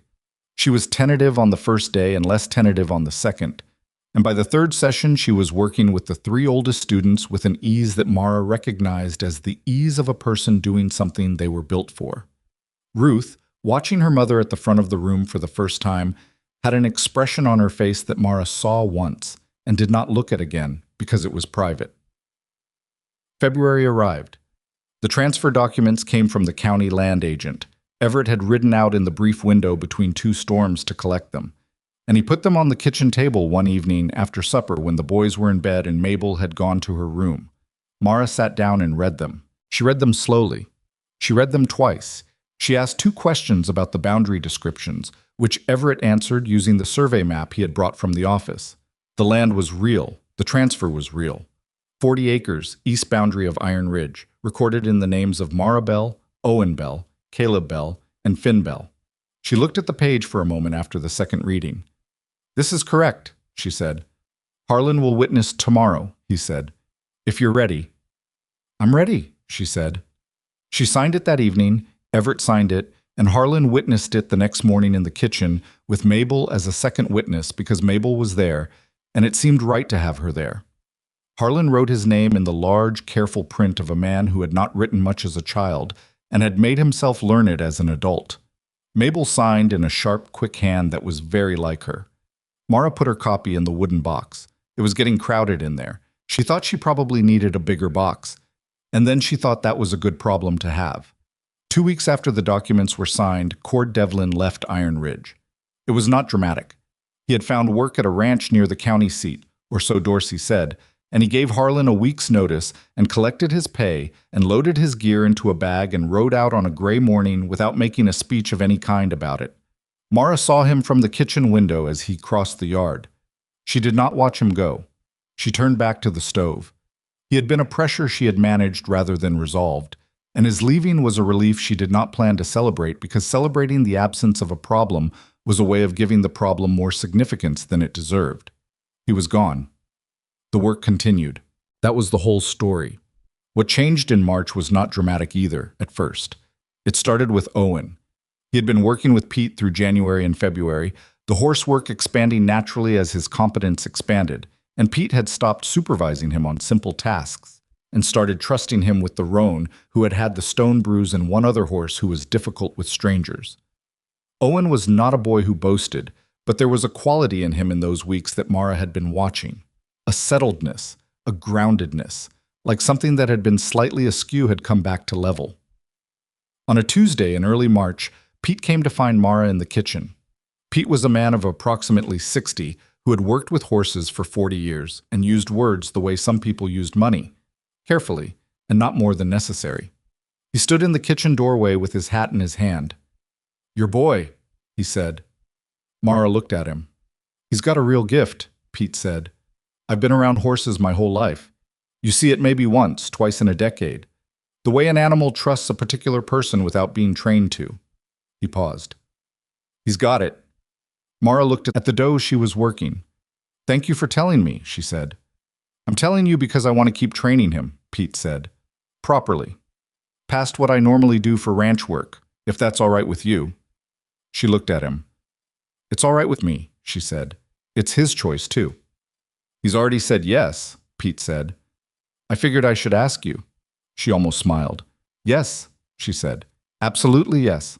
Pete nodded and put his hat back on and left. She stood in the kitchen with her hands in the dough and thought about a 12-year-old boy who had asked her, in a room full of rain, whether it was going to be all right. She thought about the arithmetic he'd been doing in his head for months. She thought about the roan mare with the stone bruise and the way Owen had looked when he told her about it, like something had lit up that she hadn't seen lit up in a long time. It was going to be all right, she thought. Not perfectly, not without more difficult things coming, because there were always more difficult things coming on the frontier. But all right. Yes. She was fairly sure of that now. What changed with Everett happened on a Sunday.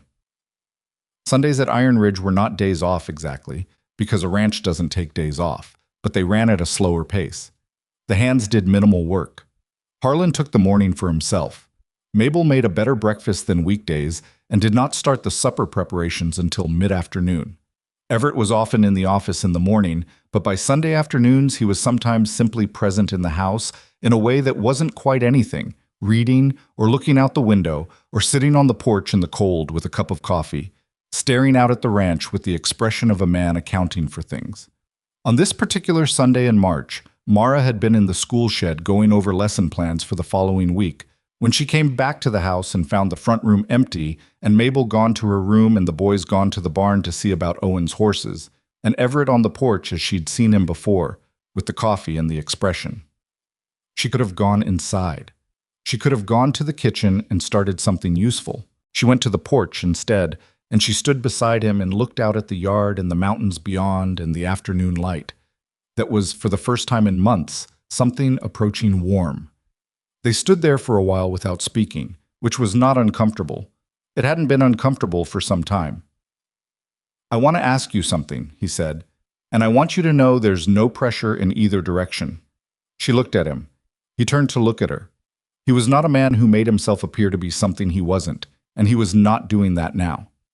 He was just himself, weathered and quiet, and carrying the things he carried, looking at her with the particular directness she had come to trust. "Would you consider marrying me?" he said. The mountains did not change. The yard did not change. The light continued doing what it was doing. She looked at him for a long moment. "I told you I've been wrong before," she said. "You told me," he said. "Both times I thought I was making a practical choice," she said. "And I was, both times. And both times practical wasn't enough." "I know," he said. "This would be practical too," she said. "That's not an argument against it. But I need it to be more than practical. I need it to be the other thing too." He looked at her steadily. "What's the other thing?" She thought about this. "I need to believe that you'll still be willing to have this conversation in 10 years, she said. "Not the yes or no, the actual conversation. That you'll keep talking to me. That you'll keep telling me the truth even when it's inconvenient." She paused. "Thomas stopped talking to me. Not suddenly, gradually. He just closed up. And I didn't notice until there was almost nothing left." Everett was quiet. "And Robert," she said, "talked, but he didn't listen. He heard what he wanted to hear and made the rest fit. She looked at the yard. I've had both kinds of wrong. What kind am I? He said. She looked at him. I don't know yet, she said honestly. I think you're neither, but I've thought I knew before. He accepted this. He did not argue with it or try to reassure her past it, which was itself an answer of a kind. I'm asking, he said, because I want to. Not because it solves a problem. Not because Greer is a nuisance or because the arrangement needs a name. Because I want to. She stood on that porch in the first warmth of a March afternoon and listened to the word want again. I need to talk to my boys, she said. I'd expect nothing less, he said, and I need a few days. Take what you need, he said. She went inside. She talked to Owen first that evening. Owen, who did arithmetic in his head. Owen, who had asked her in the rain whether it was going to be all right. She told him directly. She did not soften it or over-explain it. She said, Mr. Hale has asked me to marry him. I wanted to know what you think. Owen was quiet for a long time. What do you think? He said. I asked you first, she said. He looked at his hands. He was 13 now, almost. He had grown 2 inches since they came to Iron Ridge, and his voice had begun the process of changing, which he managed with his characteristic preference for ignoring inconvenient realities. He's a good man, Owen said finally. I think so, she said. He's not trying to be our father, Owen said. He's never tried to be. He thought about it. He's just here. Yes, she said. He is. Does he make you happy? Owen asked. He said it carefully, as if he wasn't entirely sure that was the right question, but couldn't find a better one. She thought about the porch, the coffee. The question said plainly, the word want. He makes me feel like I can think clearly, she said, which might be the same thing, for me. Owen was quiet for another moment. Then he said, I think you should say yes. She told Caleb the next morning, and Caleb, who thought about things from the ground up, asked 2 concrete questions. Would they stay at Iron Ridge, and would they still have the land in their names? She said yes to both. He said, okay, in the tone of a person who has assessed a situation and found it acceptable. Finn she told last, because Finn was 7 now and would have the least complicated and most honest reaction, which was what she needed to hear last. Finn thought about it for approximately 10 seconds. Can I still make biscuits? He said. Yes, she said. Okay, he said. Then, yes. She found Everett in the office that evening. Yes, she said. He looked up from the desk. Something opened in his face. Not the almost smile she had catalogued over the months, but something larger and less controlled than that. Something she had not seen before. It was gone quickly, managed back to his usual register, but she had seen it. All right, he said. The boys know, she said. They've given their opinions.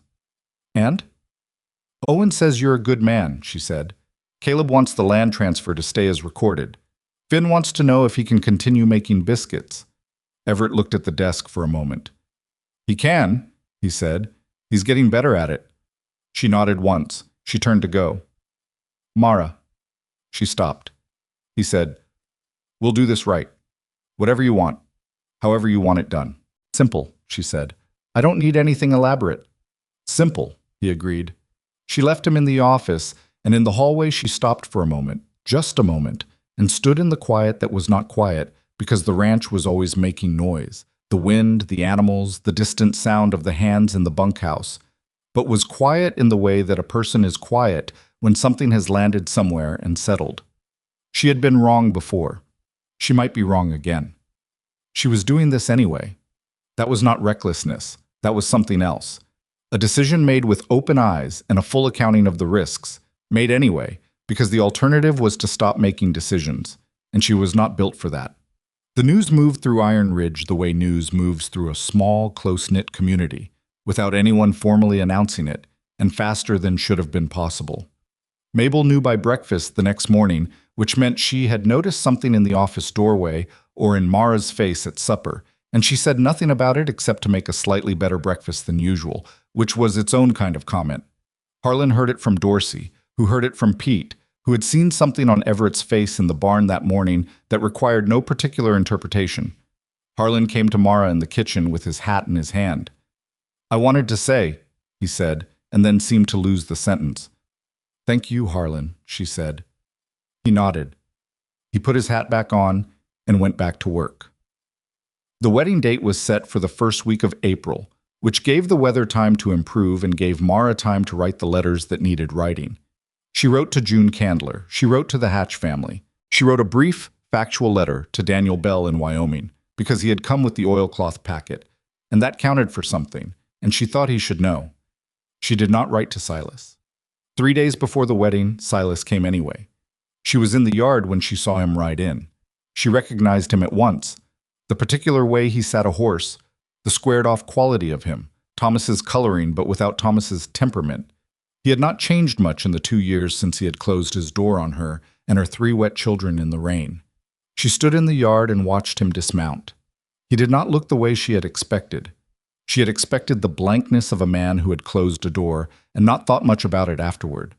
He did not look like that. He looked like a man who had thought about something repeatedly and had not enjoyed the thinking. He held his hat. He looked at her. Mrs. Bell, he said. Silas, she said. He looked at the ranch, the main house, the school shed, the barn, the pastures. He took it in with an expression she could not easily name. Daniel wrote to me, he said, about the wedding. She waited. I wanted to... He stopped, looked at his hat. I wanted to come and say something. Then say it, she said. He looked at her. I was wrong, he said. What I did, turning you away. I've known it for some time. I've just... He stopped again. He was not a man built for apology any more than he was built for sentiment, and this was visible in the effort it cost him. It wasn't right, he said. You were Thomas's wife, and those are Thomas's boys, and I shut the door on them, and I have no reason for it that holds up. The yard was quiet. Somewhere in the barn, Owen was talking to a horse in the low, calm voice he used with them. She had thought about this moment, not obsessively, but she had thought about it. What she would feel when it came, whether there would be satisfaction in it, whether she would want to say something sharp and just. She did not feel the satisfaction she might have expected. What she felt was something more like tired of the weight of it and the relief of being able to put it down. I forgive you, she said. It came out plainly, without theater. Not because what you did was all right, it wasn't, but I don't want to carry it anymore. Silas looked at her. He seemed not to know what to do with this. The boys, he said, I'd like to, if they're willing, I'd like to speak to them. She thought about this. That's their choice, she said. All 3 of them. I won't push it in either direction. He nodded. Owen spoke to him first, because Owen spoke to difficult things first. The conversation lasted 20 minutes, which Mara could measure because she was in the kitchen, and she watched the clock without meaning to. She did not listen. When Owen came inside, he looked at her. He wants to know about Thomas, Owen said. What he was like at the end. What did you tell him? The truth, Owen said. That he was sick for a long time, and he got quiet, and then he died. He paused. I told him he taught me about horses. Mara nodded. Caleb spoke to Silas briefly, out of curiosity more than need. Finn, being 7, looked at Silas for a long moment when Owen brought him over, and then said, Did you ever live on a ranch? Silas said he had not. Finn said, We live on one now, with a quality that was not exactly boasting, but was in the neighborhood of it. Silas stayed for supper, which was Mara's decision, made for reasons she didn't fully examine, but that had something to do with the closed door and the open one and the understanding that you didn't have to approve of something a person had done to decide you were finished punishing them for it. Everett sat at the same table as Silas Bell and said very little, which was not different from any other supper, but there was a quality to his silence that was watchful in a way Mara noticed and appreciated without commenting on. After Silas rode out that evening, Everett came to stand beside her in the yard the way he had come to stand beside her in the months since the porch.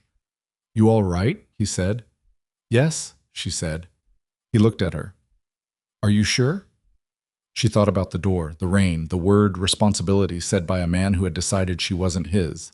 The 3 boys pressed against her sides, Finn's teeth chattering. I'm sure, she said. He came. He said what he needed to say. I said what I needed to say. She looked at the mountains. It's done. Everett nodded. They stood in the yard until the cold started coming up from the ground, and then they went inside, and behind them the ranch settled into the dark, the way it settled every evening. The particular sound of a working place finding its nighttime quiet, the horses going still, the wind in the pines, the last of the lamplight in the bunkhouse windows going out one by one. 3 more days, she thought. 3 more days, and something else begins. She was ready. The morning of the wedding, Mara woke before the sun and lay still for a few minutes in the dark. The boys were not on their pallets. They had moved, sometime in the past month, to the larger room at the end of the hall that Everett had cleared out and quietly furnished without making an announcement about it. A bed frame for Owen, a pallet on a proper base for Caleb and Finn, a window that faced east so the morning light came in early. She had not asked him to do it. He had simply done it, the way he did most things that mattered, without ceremony. She lay in the room that was now only hers and looked at the ceiling and took stock. She was 32 years old. She had been widowed once and abandoned once, and had driven 30 miles through bad weather and knocked on a stranger's door and built something from what she found there. Today she was going to marry the stranger. She was not afraid. She noted this with some interest. She had been afraid on both previous occasions, afraid in different ways for different reasons, but afraid. This morning she felt something else, something that had less trembling in it and more weight, more like standing on solid ground than like hoping the ice would hold. She got up and dressed and went to the kitchen. Mabel was already there. Of course she was. "Sit down," Mabel said without turning from the stove. Mara sat. This was unusual. She almost never sat in the kitchen without something in her hands. Mabel put a cup of coffee in front of her and then sat down across from her, which was also unusual, and looked at her with the sharp eyes that had been reading people for 60-some years. "All right?" Mabel said. "Yes," Mara said.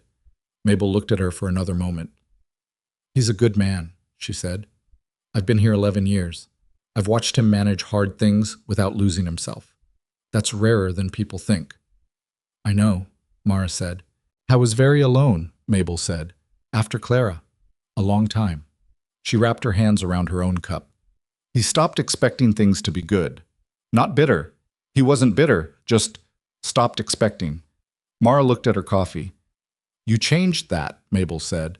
"Not because you tried to, because you were just here, being what you are." She paused. "I thought you should know." Mara sat with this for a moment. "Thank you, Mabel." Mabel stood and went back to the stove. "Drink your coffee," she said. "I'm making a proper breakfast. You're not getting married on an empty stomach." The wedding was held in the yard at mid-morning, when the April sun had fully cleared the mountains and the air had that quality particular to early spring on the high frontier, clear and cool and smelling of pine and thawed earth, not yet warm enough to be comfortable, but warm enough to be outside without being miserable. It was not a large gathering. The ranch hands cleaned up and stood in a rough grouping to one side. June Candler came with her husband and Ruth. The Moore family came. The Hatch family. Pete, who had put on his good coat for what appeared to be the first time since its original purchase. Harlan, who had polished his boots. Dorsey, who stood in the back with his arms folded and the expression of a man who was not accustomed to this kind of occasion but was doing his best. Silas Bell was there. He stood slightly apart from the others, hat in hand, and he watched without intruding, which was the most she had asked of him and exactly what he delivered. There was a traveling justice of the peace who came through the county twice a year and happened to be due. It was a small, brisk man with a large mustache who had performed this ceremony in every conceivable setting. The frontier could produce and treated each one with the same efficient dignity. Owen walked Mara across the yard. He had asked to. She had not suggested it, had not hinted at it. He had come to her 2 days before the wedding and said simply, "I want to walk with you." She had looked at her oldest son, who was almost 13 and had his dead father's eyes and his own particular quality of stillness, and she had said yes. He offered her his arm the way he had seen it done, somewhat formally, which was also very like him. She took it. They walked across the yard together in the April light, and she felt him beside her, solid and present, not the frightened arithmetic doer of the rain-soaked wagon, but something more settled, something that had found its footing. Everett was waiting. He had put on a good jacket and combed his hair, and he looked like himself, weathered and broad and carrying the things he carried. And when she came to stand beside him, he looked at her with the expression she had seen briefly on his face in the office when she said yes, the one that escaped his management for a moment before he pulled it back. He did not pull it back today. He left it where it was. The justice spoke the necessary words. They were plain and not particularly poetic, which suited both of them.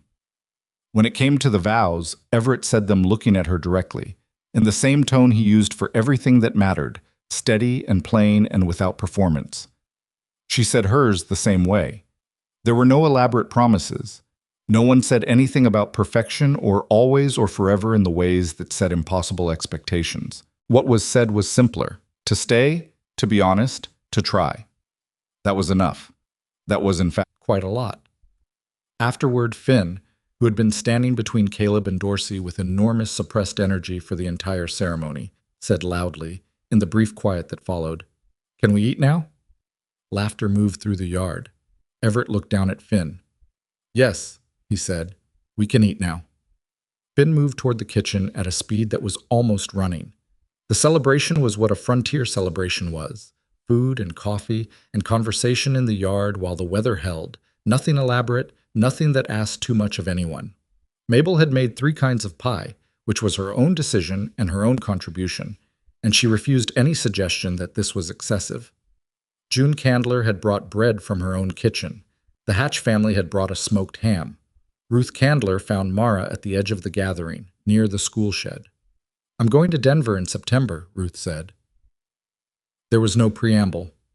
This was, Mara had come to understand, simply how Ruth communicated important things, directly and without softening. Mara looked at her. "My father agreed," Ruth said. "There's a women's college there. My mother wrote to them in February." She paused. "I've been accepted." Mara stood with this for a moment. She thought about a 14-year-old girl arriving at the school shed with her jaw set, expecting to be disappointed. She thought about the Lewis and Clark passage and the question Ruth had turned sideways, whether going anyway was brave or just selfish. "What did you decide?" Mara said. "About Lewis and Clark." Ruth understood the question. "Both," she said. "I think it can be both." "I think you're right," Mara said. Ruth looked at the shed. "My mother is going to keep teaching," she said. "After I go. She wants to." "I know," Mara said. "We've talked about it." Ruth was quiet for a moment. "She's different now," she said, "since she started coming here." "How?" Ruth thought about it. "She looks at things longer," she said, "like she's deciding what she thinks instead of just accepting what's already been decided." Mara looked at the shed, the roof that Harlan had fixed, the floor that she had scrubbed herself, the books on the shelf, half of them salvaged and half of them new, the map she'd drawn herself still pinned to the wall inside. "That's the whole point," she said. Ruth nodded once, in the way of someone filing something away for later. She went back to her family. Mara stood at the edge of the school shed a moment longer. She had arrived at Iron Ridge with $20 and nowhere to go.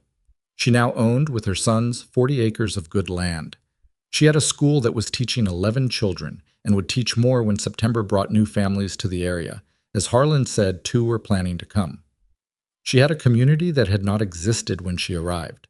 Not just the families connected by the school, but something larger and less formal, a network of people who knew each other differently because their children sat in the same room twice a week and argued about rivers. None of this was what she had planned. She had not planned any of it. She had planned survival, and survival had turned into something else when she wasn't watching it. The afternoon moved along.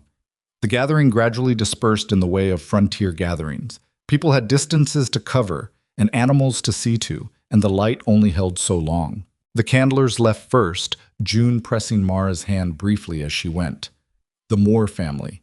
The Hatches. The hands drifted back toward the bunkhouse. By late afternoon, it was just the ranch, the family, and Mabel, which was what it always was, but different. That evening, after supper, Everett and Mara sat on the porch. The sun was going behind the mountains in the unhurried way it did in April, the light changing through colors that had no good names. The yard was quiet. From inside, they could hear Mabel and the boys, Finn's voice, then Owen's, then Caleb's lower undertone, Then Mabel saying something short and pointed, then laughter. "I want to tell you something," Everett said. She looked at him. "About Clara," he said. She waited. She had waited for this. Not pushed toward it, not hinted toward it, just left the door open in the way you leave a door open for something that needs to come through in its own time. "She died in childbirth," he said. "The child, too." He looked at the mountains. "I was moving a herd 3 days' ride. She went early, earlier than expected." He paused. "By the time I got back, it was over." The porch was quiet. "I told myself years that if I'd been there—" He stopped. "The doctor said it wouldn't have made a difference. The cord. There was nothing anyone could have done." He turned the coffee cup in his hands. "I've never fully believed that." "I know," she said. "I heard you when you were sick. I didn't tell you because it wasn't my place to tell you, but I heard." He looked at her. "The guilt doesn't follow logic," she said. "You know that. I know that because I did it too, with Robert. I went over every decision I'd made, every place I might have chosen differently." She looked at the darkening mountains. "At some point I had to decide that the accounting was finished, not because I'd found the answer, because there was no answer to find, and I was spending myself on a question that couldn't be resolved." He was quiet for a long time. "The boys," he said. "I want them to know—" He stopped. Started again. "I'm not trying to be their father. I know what I am to them. I know what I'm not." "Owen said you're just here," she said. "He meant it as a good thing." Everett looked at the yard. "I'm going to get things wrong with them," he said. "I don't have practice." "Neither did I, and I've had 13 years of it," she said. "You get things wrong and you correct them. That's all anyone does." He looked at her. "You make it sound manageable." "It is manageable," she said. "It's also hard. Both things." He nodded slowly. Inside, Finn's voice rose to a brief peak of excitement and then was managed back down by one of his brothers. Some argument about something trivial, resolved in the way of children who have learned how to live in close quarters with each other. "I want more children," Everett said. He said it carefully, the way he said things that cost him something. "If that's— I know it's not a small thing. I know what it means. I'm not asking for an answer now." She looked at him. She thought about Clara, who had died in a ranch house 3 days from help, while her husband moved cattle across a high plateau. She thought about the risk of that, which was real and not ignorable. She thought about Finn making biscuits in a blizzard. She thought about the word want. "It's not a small thing," she said, "but it's not a no." He looked at her for a moment. Then he nodded once and let it rest there, which was the right thing to do. The mountains went dark. The first stars appeared in the east. The lamp in the kitchen window made a warm square of light in the gray evening. She became pregnant in July. She did not tell Everett immediately. She held it for 2 weeks, not out of fear exactly, but out of the particular privacy of early knowledge, the need to sit with a thing before it became a thing that was known by others and therefore partly theirs. She sat with it in the mornings in the kitchen, in the evenings on the porch, in the quiet moments between tasks, when she let herself simply be where she was. She told him on a Tuesday. She told him in the office, directly, the way she told him everything. She watched his face. It did what it had done at the wedding, the thing that got away from him briefly before he could manage it. But this time it went further and stayed longer. She watched something that had been sealed for a very long time open in Everett Hale's face, and she did not look away from it because she understood it and she thought it deserved to be witnessed. He reached across the desk and took her hand. He did not say anything. Neither did she. After a moment, she said, "I'll need to cut back on the heavier household work in the later months. Mabel will manage." "Mabel will say she can manage everything without help," Everett said. "And she'll be right." "Yes," Mara said. "But I'll help anyway." He was still holding her hand. He seemed not to have noticed this, or to have noticed and decided not to remark on it, which was typical of him. "You're not afraid?" he said. She thought about Clara. She knew he was thinking about Clara. "I'm not afraid of it," she said honestly. "I'm clear-eyed about it. There's a difference." He looked at her. "What's the difference?" "Fear is when you can't see straight," she said. "I can see straight. I know what's possible. I know what the risks are. I'm going into this knowing." She paused. "When things happen to you that you didn't see coming, that's one kind of hard." But when you've looked at a thing and understood it and decided anyway, that's a different kind. I can manage that kind. He held her hand for another moment. Then he let it go in the practical way of a man who has work to do and does not allow sentiment to overrun schedule. I'll send to the county for the doctor's name, he said. The one Agnes recommended when we talked last spring. She had not known he had talked to Agnes. She had not known he had been planning ahead in this particular direction. She looked at him. Thank you, she said. She told the boys that evening. Owen, who was 13 and had gotten very good at managing his face, managed it carefully and then said, Is that all right? For you, I mean. Is it all right?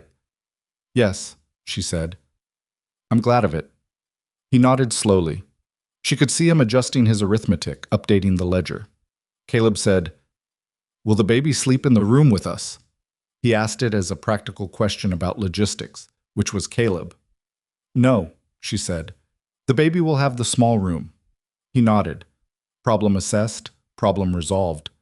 Finn said, Can it be a girl? She looked at him. That's not really a decision anyone makes, Finn. I know, he said. I just think a girl would be good. He considered this. Or a boy. Either one. He thought about it some more. Maybe a girl, though. The pregnancy was not easy and not catastrophic, which was the honest accounting of it. The summer was hot, and heat on the high frontier at 8 months along was its own kind of challenge.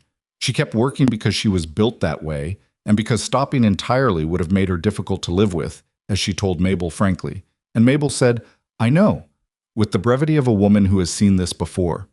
Everett was watchful in a way that was present without being suffocating. He did not wrap her in cotton. He did not pretend the risk was nothing. He was simply available, in the way he was available for everything that mattered at Iron Ridge, quietly, consistently, without needing to be asked. The doctor came from the county seat in late September and declared everything proceeding normally, which was a word Mara accepted without fully trusting, because she had learned that normal was a range, not a guarantee. She prepared for the birth the way she prepared for everything, carefully, with contingencies.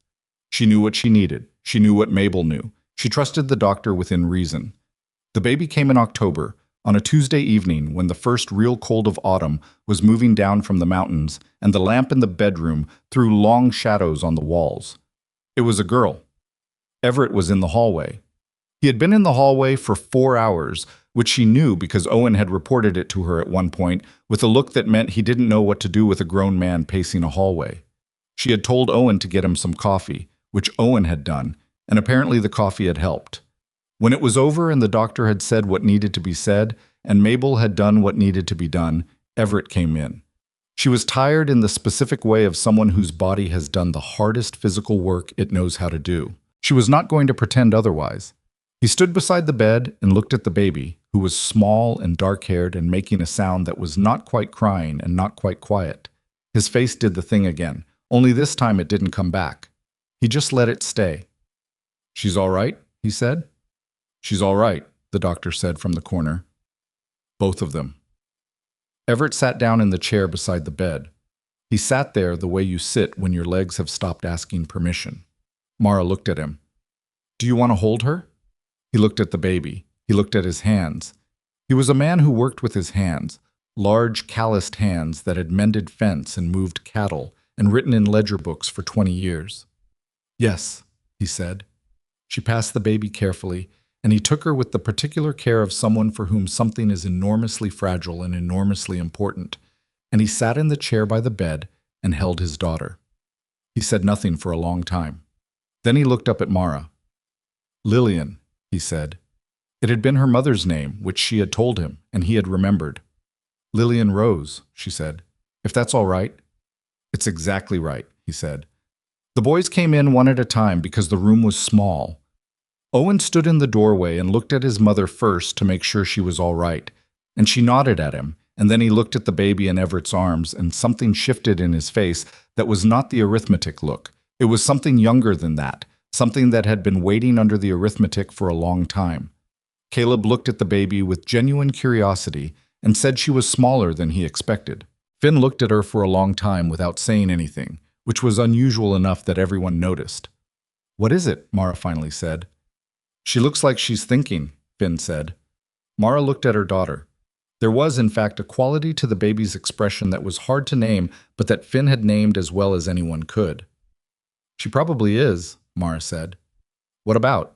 Finn asked. Everything, Mara said. She just got here. She has a lot to figure out. Finn accepted this and stepped back to let Caleb have a closer look. Outside, October was doing what October did on the frontier, turning the light gold and the air sharp and the morning smaller. The ranch was going into its autumn rhythm, the work shifting to winter preparation, the cattle counted and assessed, the stores laid in. It was the work of a place that intended to survive, which was what Iron Ridge had always been and what it would continue to be. Mara lay in the bed in the lamplight and listened to the sounds of her family in the room around her, and she let herself do something she had very rarely permitted in the years since Robert died and the money ran out and the world contracted to the size of the next problem. She let herself look at what was actually there instead of what might still go wrong. What was actually there was this: Everett in the chair, holding a daughter he had been afraid to hope for. Owen in the doorway, no longer doing arithmetic.